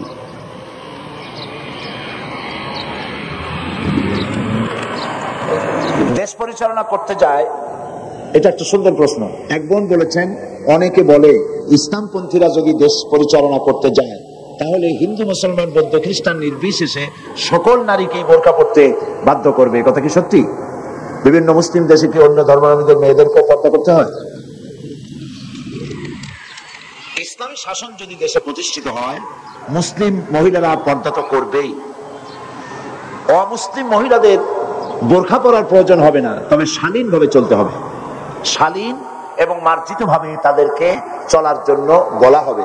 কারণ যত দুর্ঘটনা ঘটে সবই, এই যত নারী ঘটিত দুর্ঘটনা যা ঘটে সবকিছুই নারীর সৌন্দর্য প্রদর্শনী প্রবণতার কারণেই এই সমস্ত দুর্ঘটনাগুলি ঘটে থাকে। সুতরাং হিন্দু হোক, বৌদ্ধ হোক, খ্রিস্টান হোক, প্রত্যেক নারীর জন্যই, তার নিজের হেফাজতের জন্যই শালীন এবং মার্জিত ভাবে চলাফেরা করা জরুরি। তো মুসলিম মহিলারা যেভাবে পর্দা করবে, হিজাব করবে, নিকাব করবে, ওইভাবে বিধর্মী মহিলাদেরকে বাধ্য করা হবে না। তাদেরকে বলা হবে তারা যেন শালীন এবং মার্জিত ভাবে চলাফেরা করে। ব্যাস, প্রশ্নের জবাব। প্রশ্ন তো অনেক করেছেন, সব প্রশ্নের জবাব দেওয়া তো সম্ভব নয়, যেহেতু আজকে জুমার দিন। আমি সব প্রশ্নের জবাবের দিকে গেলাম না। এখন আমি আপনাদের উদ্দেশ্যে কিছু কথা বলতে চাই। আর প্রশ্ন যা আপনারা করেছেন, প্রতি বছর অনেক প্রশ্ন করা হয়, সেই সব প্রশ্ন আবার এক জায়গায় করে আমি যত জবাব দেই, সেই জবাবগুলি আবার বইয়ের আকারে প্রকাশ হয়। আপনারা যদি যাওয়ার সময়, মহিলাদের জন্য সমস্ত দোকানগুলি খোলা থাকবে, পুরুষেরা সেখানে কেউ যাবে না। আপনারা যাওয়ার সময় মহিলাদের সমাবেশে দেশে বিদেশে আমি যে সমস্ত প্রশ্নের জবাব দিয়েছি ওগুলো বইয়ের আকারে পাওয়া যাবে। আপনারা সে বইগুলি নিয়ে গেলে আপনাদের কাঙ্ক্ষিত, বাঞ্ছিত, প্রত্যাশিত প্রশ্নগুলির জবাব পাবেন ইনশাআল্লাহ। এখন আমি আপনাদের সামনে কিছু আলোচনা পেশ করছি সকলের উদ্দেশ্যে। نحمده ونستعينه ونستغفره ونعوذ بالله من شرور أنفسنا ومن سيئات أعمالنا من يهد الله فلا مضل له ومن يضلل فلا هادي له ونشهد أن لا إله إلا الله وحده لا شريك له ونشهد أن سيدنا وحبيبنا ومولانا محمدا عبده ورسوله الذي أرسله بالحق بشيرا ونذيرا وداعيا إلى الله بإذنه وسراجا منيرا فقد قال الله تعالى في كلامه المجيد وفرقانه الحميد أعوذ بالله من الشيطان الرجيم بسم الله الرحمن الرحيم يا أيها الناس اعبدوا ربكم الذي خلقكم والذين من قبلكم لعلكم تتقون আমার সম্মানিত মা বোনেরা, আসসালামু আলাইকুম ওয়া রাহমাতুল্লাহি ওয়া বারাকাতুহু। সম্মানিত মা বোনদের উদ্দেশ্যে এতক্ষণ তাদের প্রশ্নের জবাব দিলাম। এখন আপনাদের খেদমতে আরজ করছি, আল্লাহ রাব্বুল আলামিন এই পৃথিবীতে মানব গোষ্ঠীকে সৃষ্টি করেছেন তার ইবাদতের জন্য। সেই ইবাদত, যে ইবাদতের জন্য আল্লাহ পাক মানুষ এবং জিন জাতিকে সৃষ্টি করেছেন, সেই ইবাদতটা আমাদেরকে বুঝতে হবে। সেই ইবাদত কি? পৃথিবীতে নারী এবং পুরুষ আল্লাহ সৃষ্টি করেছেন, উভয়কেই বানাইছেন তার ইবাদত করার জন্য, তার গোলামি করার জন্য। সেই গোলামি শুধু নামাজে, রোজায়, হজ, যাকাতে নয়, সেই গোলামি জীবনের সকল ক্ষেত্রেই করতে হবে। মহিলাদের ব্যাপারে আল্লাহ পাক কোরআনে কারিমে বহুত কথা বলেছেন। নারী এবং পুরুষকে ইসলাম সমান অধিকার দিয়েছে। নারীদের ব্যাপারে আজ এক শ্রেণীর বুদ্ধিজীবী, এক শ্রেণীর কবি সাহিত্যিক, তারা নারীদেরকে কথা বোঝাচ্ছে যে ইসলাম নারীদেরকে ঠকায়। বিশেষ করে যে ফতোয়ার প্রশ্নটা প্রথম এসেছে, ফতোয়া এই শব্দটিকে এমন ভাবে নিন্দনীয়, ঘৃণিত হিসাবে পত্রপত্রিকা লিখেছে, যাতে করে একজন নারী যখন এই ফতোয়ার শব্দটি পড়ে, তখন তার কাছে মনে হয় ফতোয়া মানেই হলো নারী নির্যাতনের একটি হাতিয়ার। ঠিক কিনা? এটি হলো একটি দুর্বিসন্ধির ফসল, ষড়যন্ত্রের ফসল। নারী এবং পুরুষ উভয়ের সমান অধিকার দিয়েছে ইসলাম। এর থেকে বড় অধিকার আর কেউ দেয়নি। বুদ্ধিজীবীরা চায়, তথাকথিত কবি সাহিত্যিকরা চায় পুরুষের বিরুদ্ধে নারীদেরকে খেপিয়ে তোলা, এবং সেজন্য এনজিওরা বিরাট ভূমিকা পালন করতেছে। তারা নারীদের মুখ থেকে স্লোগান তুলাইছে এই কথা বলে, কিসের বর কিসের ঘর, কিসের বর কিসের ঘর, যা খুশি তাই কর। এটা একটা স্লোগান হলো। এরপরে স্লোগান তুলেছে, আমার দেহ আমার সিদ্ধান্ত, দেহ আমার সিদ্ধান্ত আমার। এই স্লোগানগুলি এনজিওদের শিখিয়ে দেওয়া।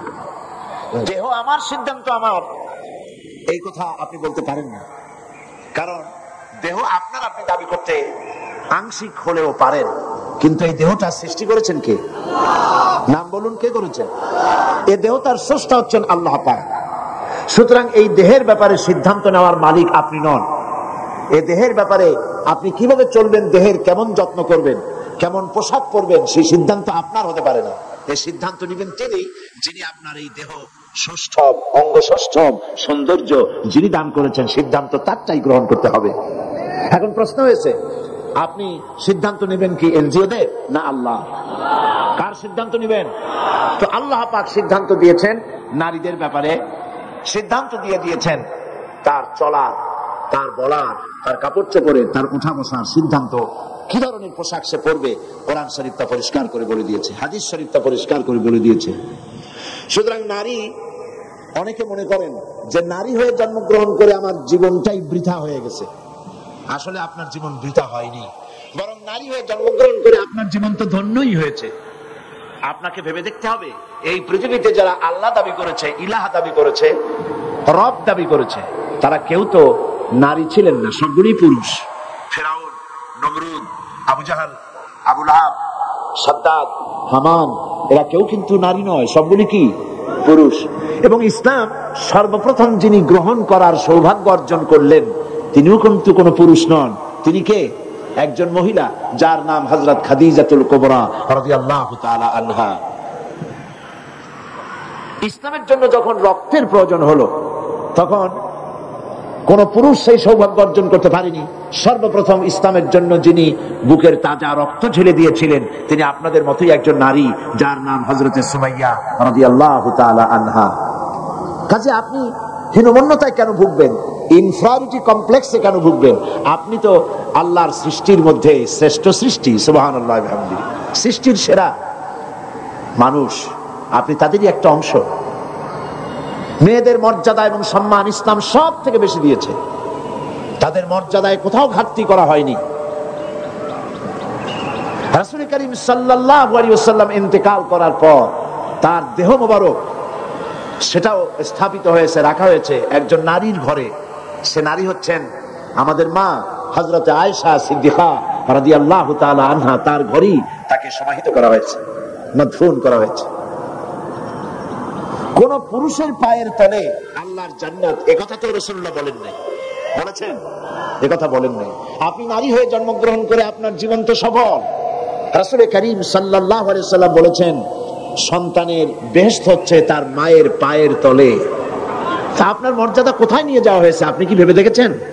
আপনাকে এনজিওরা, তথাকথিত কবি সাহিত্যিক বুদ্ধিজীবীরা আপনাকে বেপর্দা করে ভোগের সামগ্রী বানাতে চায়, আর ইসলাম আপনাকে পর্দা করে সম্রাজ্ঞীর আসনে মর্যাদা দিতে চায়। এখন আপনি কোনটা নিবেন? এটা আপনার বিবেকের প্রশ্ন, আপনি ভেবে দেখুন। ইসলাম এই যত নাটক হচ্ছে, সিনেমা হচ্ছে, কবিতা সাহিত্য রচনা হচ্ছে, সবগুলিতেই দেখানো হচ্ছে যে ইসলাম শোষণ করতেছে নারীকে, আলেম ওলামারা শোষণ করতেছে নারীকে। ইসলাম নারীকে অগ্রগতি প্রগতির পথে বাধা দেয়, তারা কাজ করতে দেয় না, লেখাপড়া শিক্ষা করতে দেয় না। এ কথা কি সত্য? জবাব দেন, কি সত্য? রাসূলুল্লাহর জীবন দেখুন। লেখাপড়ায় বাধা কে দিয়েছে? ইসলাম বাধা দেয় নাই। ইসলামই তো সর্বপ্রথম বলেছে, তালাবুল ইলমি ফরিদাতুন আলা কুল্লি মুসলিমিন ওয়া মুসলিমাতিন। রাসূলুল্লাহ বলেছেন, সর্বপ্রথম এই পৃথিবীতে জ্ঞান অর্জন করা প্রত্যেকটি মুসলিম নরনারীর জন্য ফরজ, অবশ্য পালনীয় কর্তব্য। সেখানে নারীকে বাদ দেওয়া হয় নাই, নারীকে লেখাপড়া করতে বলা হয়েছে। হযরত আয়েশা সিদ্দিকা রাদিয়াল্লাহু তাআলা আনহা আমাদের কি বলেন, জানেন না আপনারা? সমস্ত মুমিনদের কি মা।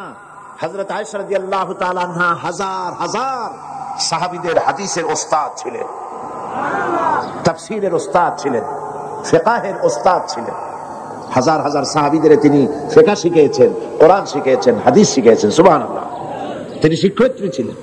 হযরত আয়েশা সিদ্দিকা রাদিয়াল্লাহু তাআলা আনহা যুদ্ধের ময়দানে সেনাপতির দায়িত্ব পালন করেছেন। ইসলাম নারীকে কোথায় ঠকালো? নারীকে কাজ করার অধিকার দিয়েছে। হযরত ওমর রাদিয়াল্লাহু তাআলা আনহু তিনি একটা বাজারের, একটা এলাকা অর্থনীতির ব্যাপারে এবং বাজারের সবকিছু দেখাশোনার দায়িত্ব একজন মহিলার উপরে দায়িত্ব প্রদান করেছিলেন। ইসলাম নারীকে কোথাও ঠকায়নি, সব জায়গায় ইসলাম নারীকে জিতিয়েছে। একটা কন্যা সন্তান যখন পৃথিবীতে জন্মগ্রহণ করে, মা বোনেরা লক্ষ্য করো, একটা মেয়ে যখন কারো ঘরে আসে, সেই ঘরে রহমতের ফেরেশতা আসে। রহমতের ফেরেশতা এসে গৃহবাসীকে সালাম দেয়, আর ওই মেয়েটির মাথার উপরে হাত বুলায় আর বলে, এই ঘরে যারা বাস করো তাদের উপরে আল্লাহর রহমত নাজিল হোক। এই নবজাতক, এই মেয়েটিকে যে যত্ন করবে, আদর করবে, সেবা করবে, ভালোবাসবে, সাহায্য করবে, সেই লোকটির প্রতি আল্লাহর সাহায্য কিয়ামত পর্যন্ত অব্যাহত থাকবে বলেছেন রাসূল করিম সাল্লাল্লাহু আলাইহি ওয়াসাল্লাম। এই কথা কিন্তু কোন ছেলে হলে পরে এরকমের একটি হাদিসও নাই।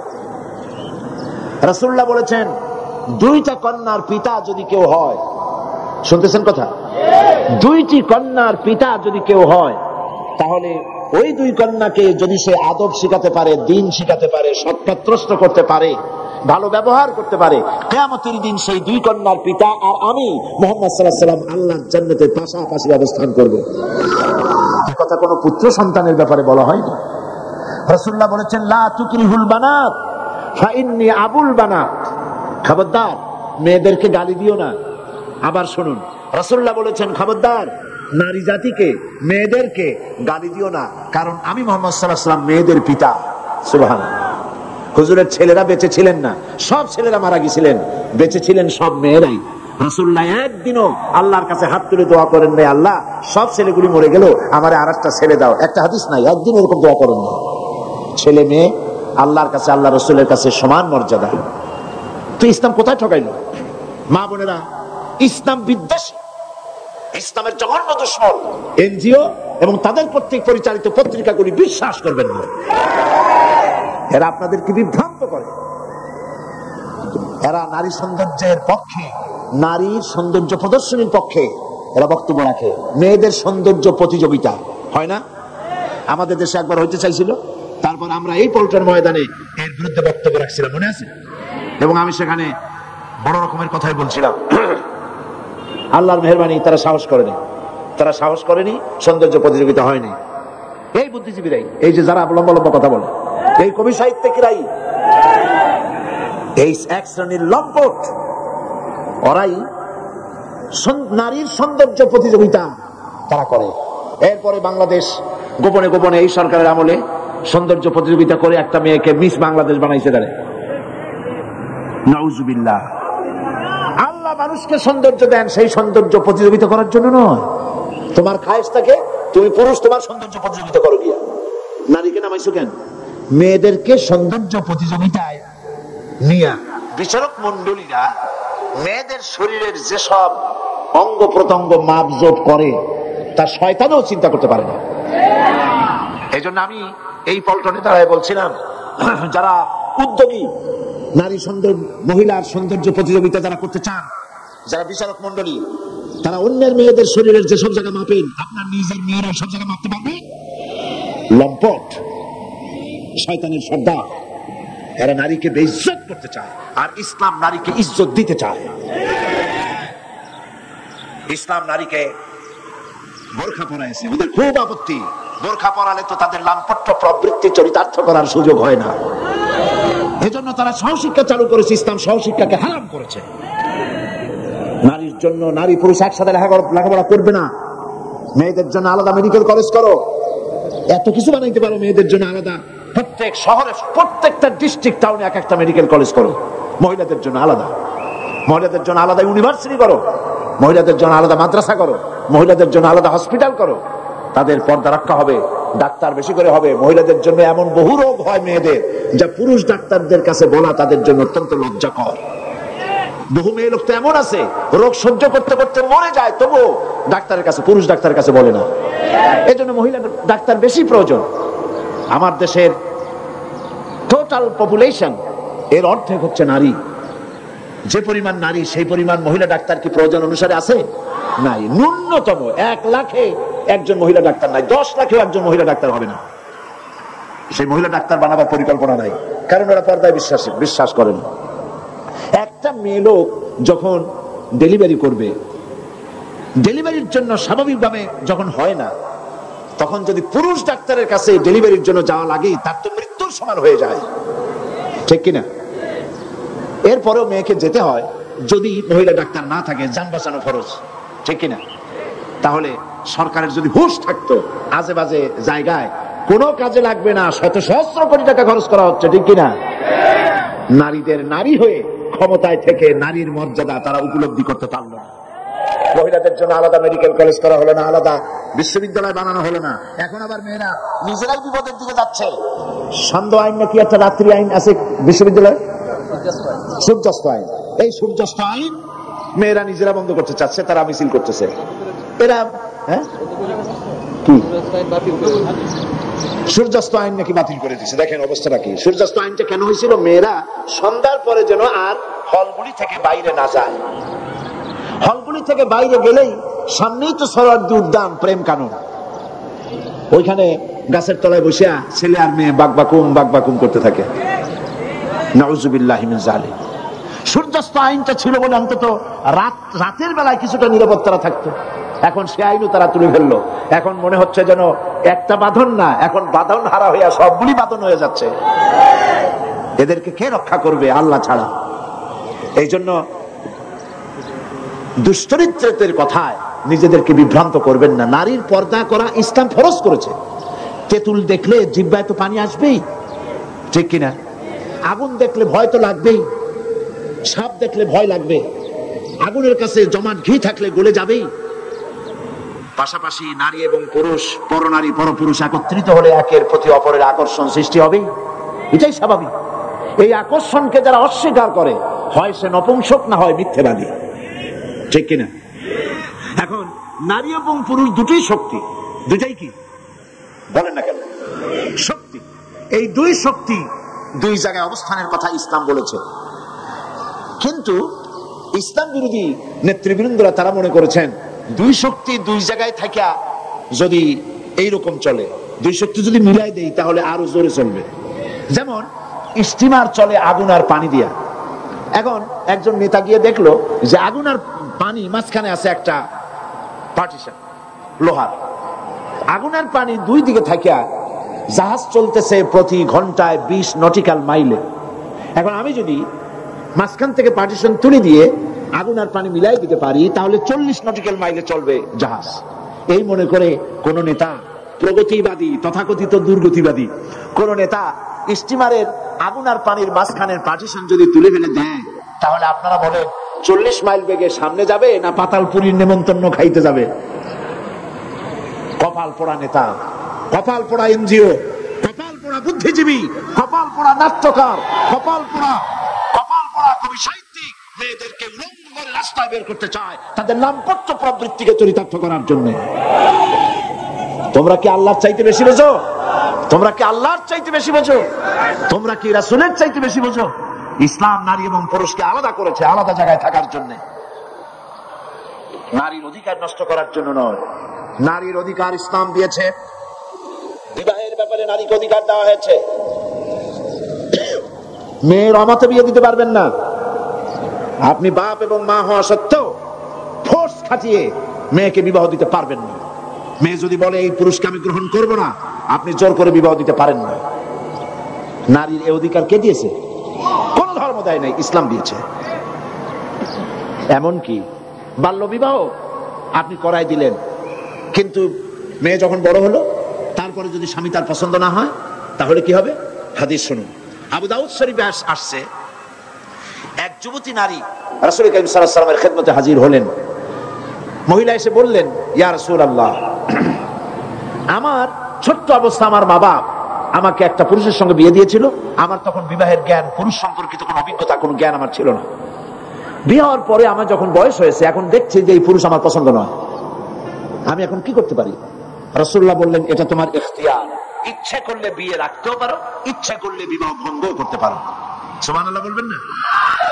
এর থেকে অধিকার দেবে এনজিওরা, দেবে লম্পটেরা? অধিকার আল্লাহ এবং রাসূল যা দিয়েছে তার থেকে অতিরিক্ত অধিকার কারো দেওয়ার ক্ষমতা নেই। নারীকে বিবাহ করার, স্বামী চয়েস করার, তালাক দেওয়ার সব অধিকার ইসলাম দিয়েছে। এরপরে তারা বলে কি, আল্লাহ নিজেই নারীকে ঠকাইছে। কত বড় শয়তান চিন্তা করতে পারে? আল্লাহ নাকি নারীকে ঠকাইছে? কিভাবে? একজন নাট্যকার তো বলেই ফেলেছে আল্লাহ অঙ্কে কাসা। নাউযুবিল্লাহি মিন যালিক। আল্লাহ ঠকালেন কিভাবে নারীকে? কয় যে একটা ছেলে সমান দুইটা মেয়ে, দুইটা মেয়েতে বাপের যে সম্পত্তি পাবে একটা ছেলেতে তাই পাবে। তাহলে ইসলাম তো আল্লাহ নিজেই তো মেয়ে লোককে ঠকাই দিল। কপাল পোড়া।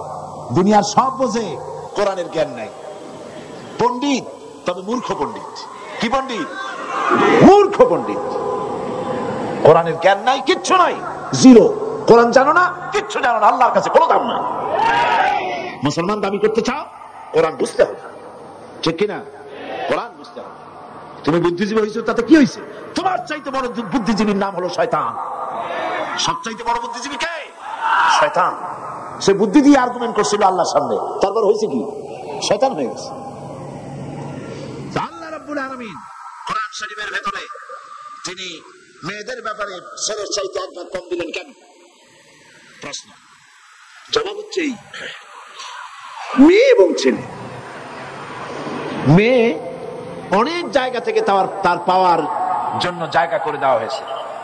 মেয়ে বাপের সম্পত্তিতে পাবে, মায়ের সম্পত্তিতে পাবে, ছেলের সম্পত্তি থেকে পাবে, ভাইয়ের সম্পত্তি থেকে পাবে, স্বামীর সম্পত্তি থেকে পাবে, স্বামীর কাছ থেকে মহারানা পাবে। মোট 8 জায়গা থেকে নারীর পাওয়ার জায়গা, 8টা পয়েন্ট, 8টি জায়গা থেকে মেয়েরা পাবে, আর ছেলে পাবে শুধু পিতার কাছ থেকে। তাহলে কে জিতল, ছেলে না মেয়ে? মেয়েকে জিতানো হয়েছে। তলায় দেখতে হবে, ভাষা ভাষা দেখলে হবে না, গভীরে যেতে হবে। তো বাপের সম্পত্তিতে একটুখানি কম মেয়েকে দেওয়া হলো কেন? তা দেওয়া হয়েছে এই কারণে যে সমস্ত খরচ তো ছেলেরই হয়, পুরুষেরই সব খরচা। স্ত্রী যদি কোটি কোটি টাকার মালিক হয়, তার কোনো খরচ নাই। খরচ কার? ছেলের, স্বামীর খরচ। সমস্ত খরচই হচ্ছে ছেলে, মেয়ের কোনো খরচ নাই। এরপরে দেখুন, যদি সমান ভাগ করে দেওয়া হতো, তাহলে স্ত্রী স্বামী এই সম্পত্তিটা বিক্রি করে চলে যেত, তাহলে বাপের বাড়ি আর কিছু নেই। এখন যদি এই স্ত্রী তালাকপ্রাপ্ত অথবা বিধবা হয়, তাহলে দাঁড়াবে কোথায়? দাঁড়াবার আর কোনো জায়গা থাকবে না। এই জন্য ভাইকে একটা ভাগ আল্লাহ পাক বেশি দিয়ে দিলেন। তোমার এই বোনটা যদি তালাকপ্রাপ্ত অথবা বিধবা হয়, তাহলে এর দায় দায়িত্ব তোমাকে বহন করতে হবে, যার জন্য একটু বেশি তোমার দেওয়া হইল। আল্লাহ বিচারের চাইতে তুমি বেশি বসো। এরপরে মেয়েদেরকে মহারানা দেওয়া হচ্ছে। বাপের কাছ থেকে পাইছে, মায়ের কাছ থেকে, ছেলের কাছ থেকে, স্বামীর কাছ থেকে, এরপর মহারানা। মহারানা দেওয়া সুন্নাত নয়, নফল নয়। ওয়াতুহুন্না উজুরাহুন্না ফারিদা। আল্লাহ পাক বলছেন মহারানার টাকা অবশ্য পালনীয় কর্তব্য হিসেবে আদায় করে দাও। মহারানা আদায় করা ফরজ। মহারানা আদায় করা কি ফরজ? এই ফরজ দায়িত্ব যারা পালন করে না, স্ত্রীও মাফ করে নাই, স্বামীও দায়িত্ব পালন করে নাই, যদি এমনটি হয়, আর যদি স্ত্রী মাফই না করে, কিয়ামতের দিন স্বামীকে জিনাকারের কাতারে দাঁড়াতে হবে। নাউজুবিল্লাহ। মহারানার টাকা আদায় করতেই হবে। এখন কোরআন বলছে মহারানার টাকা তুমি তাকে দিলা, সে টাকা দিয়ে ব্যবসা করলো, কোটি কোটি টাকার মালিক হয়ে গেল। তুমি যদি পর্বত সমতুল্য সম্পদ তোমার স্ত্রীকে দাও, কণা মাত্র ফিরাইয়া নিও না। আল্লাহ চান মেয়ে লোকদের কাছে টাকা থাকুক, পয়সা করি থাকুক, এটা আল্লাহ চান। তাও সুবহানাল্লাহ বলবেন। ইসলাম ঠকাইলো না জিতাইলো? জিতিয়ে দিয়েছে। মহারানার টাকা দাও, সম্পদ দাও, পয়সা করি দাও, আর এই 8টা-10টা জায়গা থেকে তার পাওয়ার সোর্স রয়েছে। মাঝে মধ্যে বলি আমার মা বোনেরা, আমি মাঝে মধ্যে এভাবে বলি, মেয়ে লোকেরা যদি জানতেন, ভালো করে শুনুন, মেয়ে লোকেরা যদি জানতেন ইসলাম, আল্লাহ এবং তার রাসূল, কোরআন আর হাদিস তাদেরকে কি অধিকার দিয়েছে, এই কথা যদি তারা জানতেন, তাহলে আর কিছু নয়, শুধু তাদের অধিকারটা পাওয়ার জন্য সরকারের বিরুদ্ধে আন্দোলন করত। তোমার কাছে কিচ্ছু চাই না, ইসলাম আমাদের যা দিছে সেইটা ফিরিয়ে দাও, এটা পাওয়ার জন্য তারা আন্দোলন করতেন। ইসলাম সর্বাধিক সুযোগ সুবিধা নারীদেরকে দান করেছে, অধিকার দিয়েছে। সেই অধিকার আপনার ফিরে পেতে হলে আপনাকে ইসলামে আন্দোলন করতে হবে, ইসলামে আন্দোলনে আসতে হবে। আপনাকে ইসলাম জানতে হবে, ইসলাম বুঝতে হবে, ইসলামী আন্দোলনে শরীক হতে হবে। মা বোনেরা, বাংলাদেশের বিভিন্ন শহরের সব জায়গায় ইসলামী আন্দোলনের কাজ চলছে।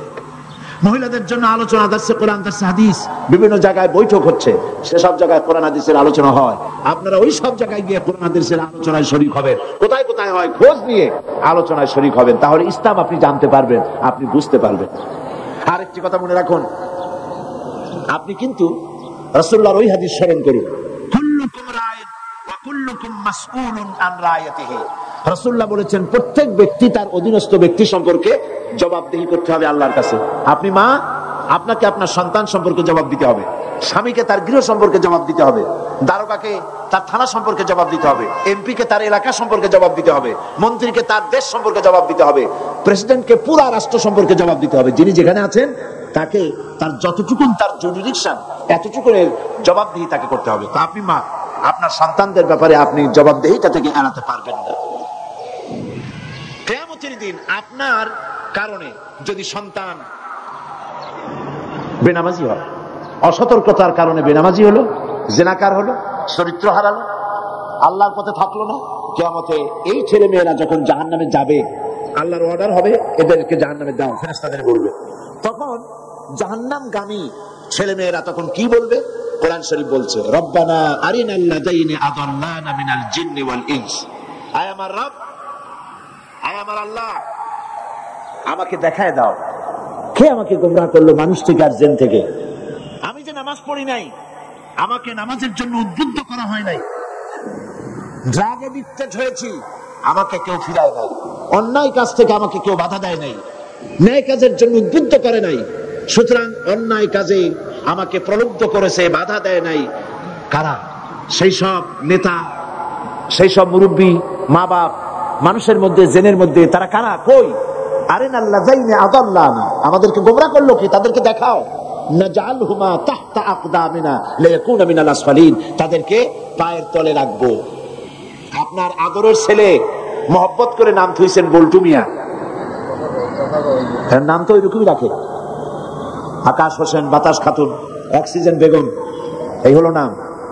এই আদর করে যে সব নাম রেখেছেন আপনার ছেলের আর মেয়ের, ওরা কিন্তু কিয়ামতে আপনাকে পাড়াইতে চাইবে, পায়ের তলে রাখতে চাইবে, আল্লাহ বলেছেন কোরআন শরীফের মধ্যে।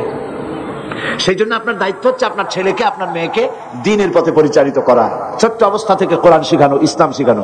এমনকি আপনি যে প্রাইভেট টিচার রাখবেন বাড়িতে, আপনাকে জানা দরকার এই টিচার কোন আন্দোলন করে, কার সাথে জড়িত, কি কাজ করে, সে ইসলামের সাথে না ইসলাম বিরোধী, সে নামাজি কিনা বেনামাজি এবং ইসলাম বিরোধী কোন আন্দোলনের সাথে জড়িত আছে। এমন ছেলেকে যদি আপনার ছেলে মেয়ের প্রাইভেট টিউটার হিসেবে রাখে, আপনার ছেলেটাকে মেয়েটাকে নষ্ট করে দেবে। আপনার ছেলে মেয়েকে কিন্ডারগার্টেন স্কুলে দিবেন, আপনাকে ভাবতে হবে এই কিন্ডারগার্টেন স্কুলে শুধু ইংরেজি শিখাইলেই হলো না, সেখানে আরবি শেখানো হয় কিনা। কিয়ামতের দিন যদি আপনার প্রশ্ন করা হয় কোরআন বোঝো নাই কেন, তাহলে জবাবে যদি বলেন কোরআন আমার মাদার ল্যাঙ্গুয়েজ না, এই জন্য কোরআন বুঝি নাই, ফেরেশতারা জিজ্ঞেস করবে, আচ্ছা কোরআন তোমার মাদার ল্যাঙ্গুয়েজ না বলে কোরআন বোঝো না, ইংরেজি তোমার কোন দেশি ফাদার ল্যাঙ্গুয়েজ? এটা তো খুব বুঝছো।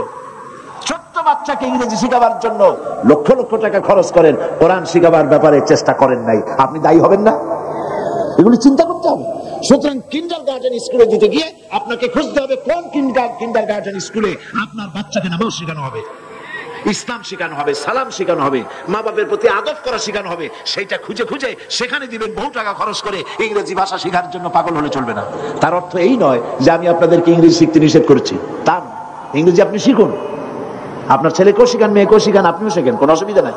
ইন্টারন্যাশনাল ল্যাঙ্গুয়েজ ইংলিশ শিখতে হবে, কিন্তু তার অর্থ এই নয় যে আপনি কোরআন হাদিস বিবর্জিত হয়ে যাবেন, আল্লাহর দ্বীন শিখবার পথ আপনি রাখবেন না। আর বাচ্চা অবস্থা থেকে যদি না শিখান তো শিখবে কি করে? ঠিক কিনা? দেখেন, রবীন্দ্রনাথের গান শেখাবার জন্য, শ্যামা সঙ্গীত শেখাবার জন্য, সারেগামা, পাদানিসা, বাবা নানা, খালু মামা, এইসব সারেগামা শেখাবার জন্য মাস্টার রাখা হয় বাড়িতে। সপ্তাহে 3 ঘন্টা ক্লাস করে, বেতন তার 10,000 টাকা। আর কোরআন শরীফ শিখাইতে যিনি আসবেন, বেতন 500 টাকা। সপ্তাহে প্রত্যেক দিন আসতে হবে, 1 ঘন্টা করে পড়ায় যাবে, 500 টাকা বেতন, 6 মাসের বাকি। তো এতে তো কোরআন শেখা হবে না, শেখা হবে আনাকুম জানাকুম। ঠিক কিনা? কপাল পোড়া। কি পোড়া? কপাল পোড়া। সেই জন্য মা বোনদের বলবো, সন্তানদেরকে ছোট্ট অবস্থা থেকে কোরআন শিখান, হাদিস শিখান, চরিত্র শিখান, দ্বীন শিখান, ঈমান শিখান।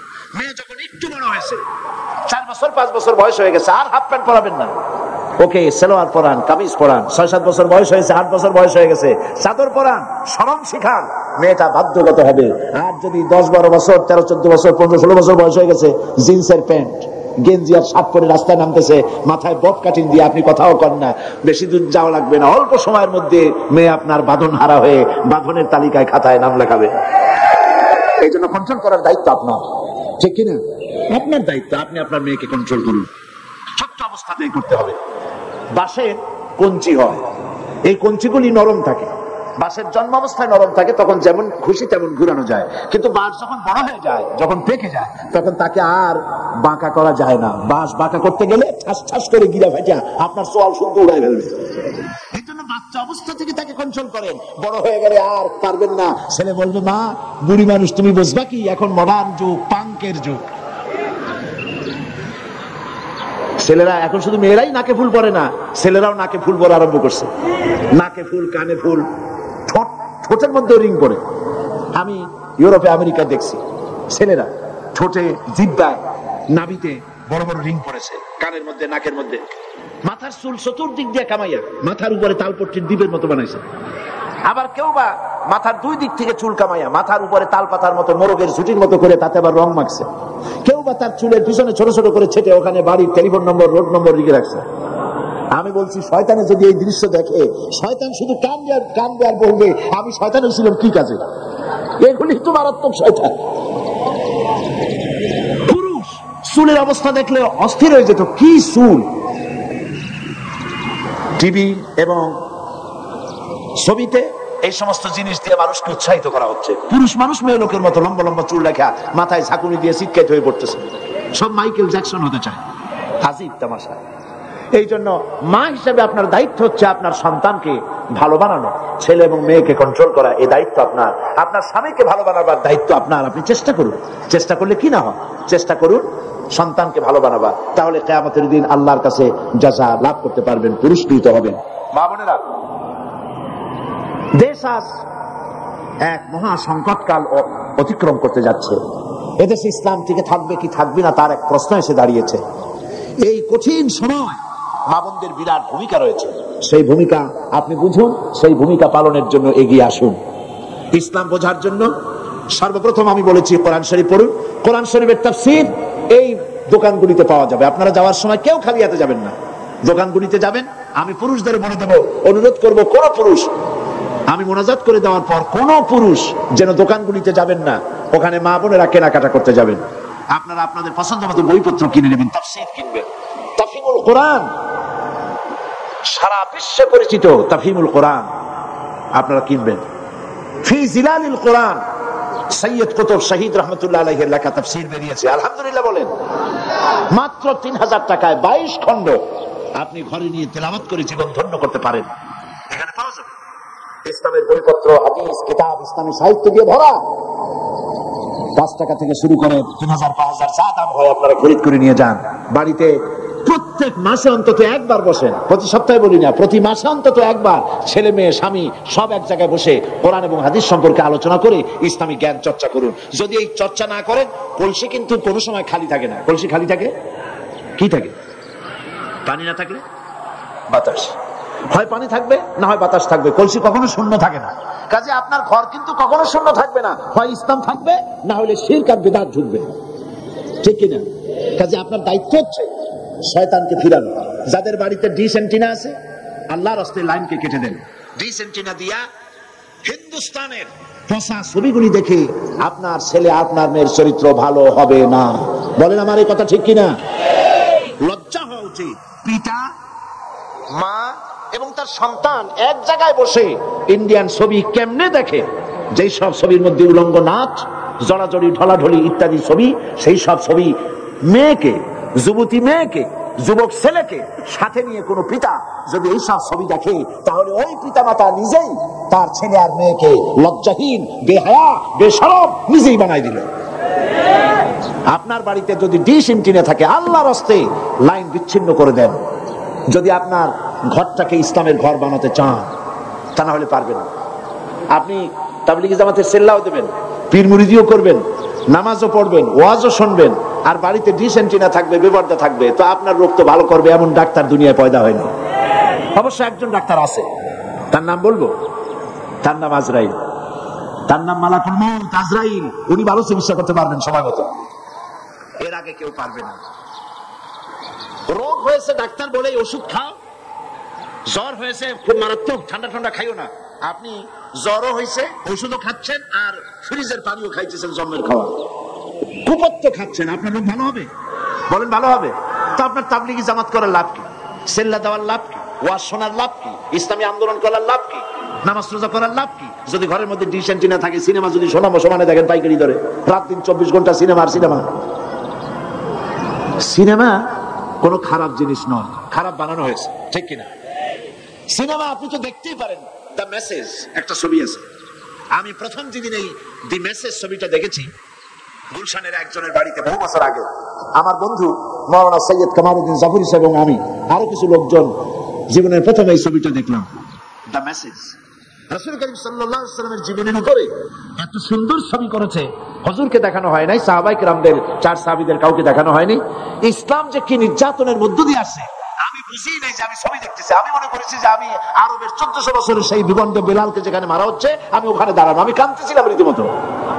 আমি মন্তব্য করেছি আমার দেশের সিনেমা হলে যদি এই সব ছবি দেখানো হতো তাহলে আমার দেশের যুবক যুবতী মুসলমান নরনারী তারা বুঝতো ইসলাম এত সহজে আসে নাই, কত কঠিন পথ পরিক্রমা করে ইসলাম এসেছে। চূড়ান্ত বেহায়া ছবি দেখানো হয় সিনেমাগুলিতে, কিন্তু মেসেজ ছবিটা দেখানো হবে না। লাইন অফ ডেজার্ট এই ছবি দেখানো হবে না। যে ছবি দেখলে পরে ইমানের জোশ বাড়বে, জিহাদি প্রেরণা জাগবে, সেগুলি দেখানো হবে না। যাতে দুশ্চরিত্র হইতে পারে সেগুলি দেখানো হবে। দোষ কি সিনেমা না সরকারের? দেখুন, সিনেমা এমন একটা ছবি কি বাংলাদেশে কোনোদিন হয়েছে? লোকেরা বলেছে মাশাআল্লাহ এমন একটা ছবি আসছে, সিনেমায় যারাই গেল পরের দিন সব উমরা করতে রওনা হয়ে গেছে। এমন ছবি, যেই ছবি দেখা মাত্র সবাই পরের দিন থেকে তাহাজ্জুদ পড়া আরম্ভ করছে, এরকম হয়েছে? তাহলে সিনেমাগুলি কি? সিনেমাগুলি হচ্ছে পরের মেয়েকে চোখের ঠারে ঠরে শয়তানি বদমাশি করে কেমনে বাগায় আনা যাবে এগুলি শেখানো হয়। ব্রিফকেসের ভিতরে স্টেন গান ইত্যাদি ভাঁজ করিয়া কেমনে রাখা বাড়ির টাকা পয়সা নিয়ে শয়তানের উপর দিয়ে লাফ দিয়ে দৌড়ে বুড়িগঙ্গায় পড়া যায়, এগুলি শেখানো হয়। শয়তানি বদমাশি, চরিত্রহীনতা, ধর্ষণ, চুরি ডাকাতি ছাড়া সিনেমা কি শেখায়? সুতরাং যাদের বাড়িতে ডিশ অ্যান্টিনা আছে কিনে ফেলুন। যদি ইমানের দাবি সঠিক হয়, যদি কিয়ামতে জাহান্নামে যেতে না চান, তাহলে এই কাজগুলি করুন। পর্নোগ্রাফি ম্যাগাজিন দিয়ে গোটা সব পড়ে গেছে। কোন চরিত্রবান সরকার হলে এগুলি সব ফালাই দিত বুড়িগঙ্গায়, আর যারা ব্যস্ত তাদেরকে শাস্তি দিত। যে দেখেন রাস্তায় ফুটপথে পত্রপত্রিকায় দেখি অশ্লীল হিন্দুস্তানি ছবি দিয়ে ম্যাগাজিন দিয়ে গোটা রাস্তাগুলি ভরে আছে। দুশ্চরিত্র হওয়ার হাজারো পথ। ধর্ষণকে এমনি এমনি বাড়ছে, এইসব কারণেই তো ধর্ষণ বেড়েছে, ঠিক কিনা? সেই জন্য মা বোনদের বলি যে আপনারা আপনাদের ঘরগুলিকে ভালো বানান, ঘরের মধ্যে ঘরকে ভালো বানান, মেয়েকে দিন শিখান, ইমান শিখান, চরিত্র শিখান, জাহান্নাম শিখান, পরকাল শিখান, মরা লাগবে এবং পরকালে আল্লাহর সামনে দাঁড়ানো লাগবে, এটা ছেলেকেও শিখান, মেয়েকেও শিখান। মেয়েকে বলেন এই রূপ এই যৌবন চিরকাল থাকবে না, এক সময় আসবে আমি মা আজ আমার যেমন যৌবন চলে গেছে, চামড়া শিথিল হয়ে গেছে, শরীরটা দুর্বল হয়ে গেছে, তোমার নানি তোমার দাদি তাদেরও রূপ ছিল, যৌবন ছিল, যা দেখে তোমার দাদা আর নানা পাগল হয়েছিল। এখন তাদের রূপও নাই, যৌবন নাই, সব ভাটি লেগে গেছে, তোমারও এরকম হবে, তোমারও এইরকম হবে। সুতরাং যৌবন থাকতে এই শক্তি দিয়ে আল্লাহর ইবাদত করো, নামাজ পড়ো, রোজা করো, পর্দা করো, দিনের উপরে থাকো, চরিত্রবতী হও, কোরআন শেখো, ইসলাম শেখো, হাদিস শেখো। এভাবে করে যদি আপনি বানাইতে পারেন, কিয়ামতের দিন এর জাযা আল্লাহ পাক আপনাদেরকে দান করবেন, বলে আমি আর বক্তব্য রাখতে চাই না। মা বোনেরা যিনি যেখানে দাঁড়ায় আছেন আপনারা বসেন, আমি আপনাদের জন্য মোনাজাত করব। সব মা বোনেরা যার যার জায়গায় বসুন, আমি আপনাদের জন্য এখন দোয়া করব। মুনাজাতের আগে কথা বলতে চাই, ইসলামী পাঠাগার আল্লাহর এক নিয়ামত, বলেন আলহামদুলিল্লাহ। অন্তত বছরে একবার হলেও ইসলামী পাঠাগার আপনাদেরকে সম্মানের সাথে এখানে এনে কোরআন ও হাদিসের কথা শোনায়, বলেন আলহামদুলিল্লাহ। আপনারা মেহেরবানি করে তাদের জন্য দোয়া করবেন। ইসলামী পাঠাগারের উদ্যোক্তা প্রতিষ্ঠাতা সভাপতি শহীদ আবুল কাসেমের জন্য দোয়া করবেন, আর বর্তমান কমিটিতে যারা আছে তাদের জন্য দোয়া করবেন। এবং এই বিশাল আয়োজন, এত বড় প্যান্ডেল, বিশাল মাঠ জোড়া প্যান্ডেল করতে অনেক খরচ হয়েছে ইসলামী পাঠাগারের। প্রত্যেকটা খুঁটিতে একটা করে বাক্স বান্ধা আছে।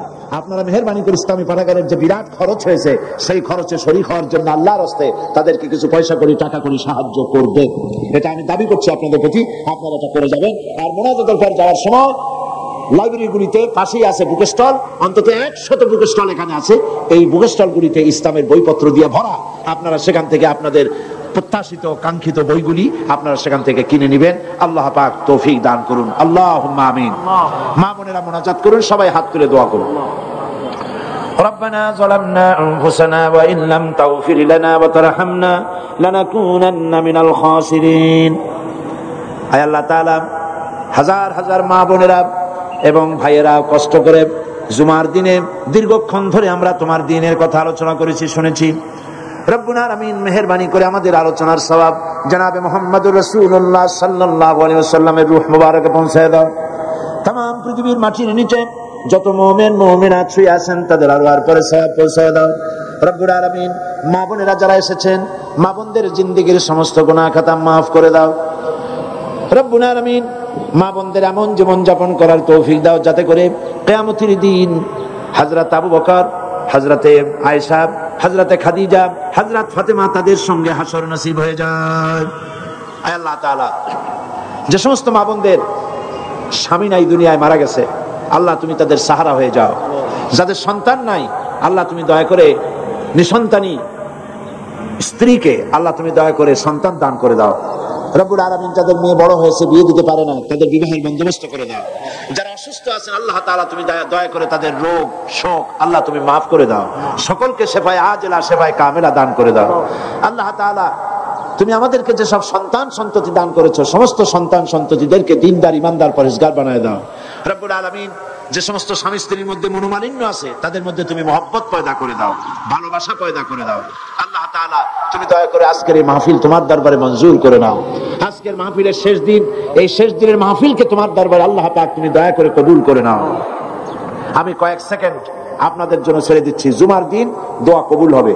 মা বোনেরা মাথা নিচু করে চক্ষু বন্ধ করে আপনারা আপনাদের নিজেদের ব্যথা নিজেদের দুঃখ কষ্টের কথা নিজেদের ভাষায় আল্লাহর কাছে বলুন।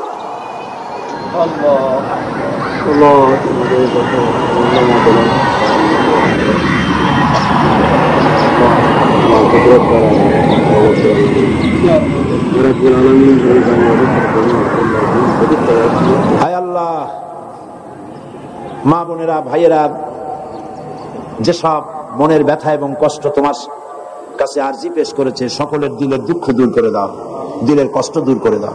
আল্লাহ পাক আমাদের প্রিয় জন্মভূমি বাংলাদেশের উপরে তোমার খাস রহমত নাজিল করো। এই দেশে যে জুলম চলতেছে সেই জালিমদের হাত থেকে আল্লাহ পাক তুমি মজলুমদেরকে হেফাজত করো। আল্লাহ তাআলা বাংলাদেশকে ইসলামী রাষ্ট্রে পরিণত করে দাও। কোরআন সুন্নাহর আইন এখানে প্রতিষ্ঠিত হতে পারে সে সুযোগ তুমি করে দাও। রব্বুল আলামিন গোটা পৃথিবীর বুকে মুসলমানদের উপরে তুমি রহমত নাজিল করো। আমাদের সকলের দিলের নেক আশা তুমি পূরণ করো।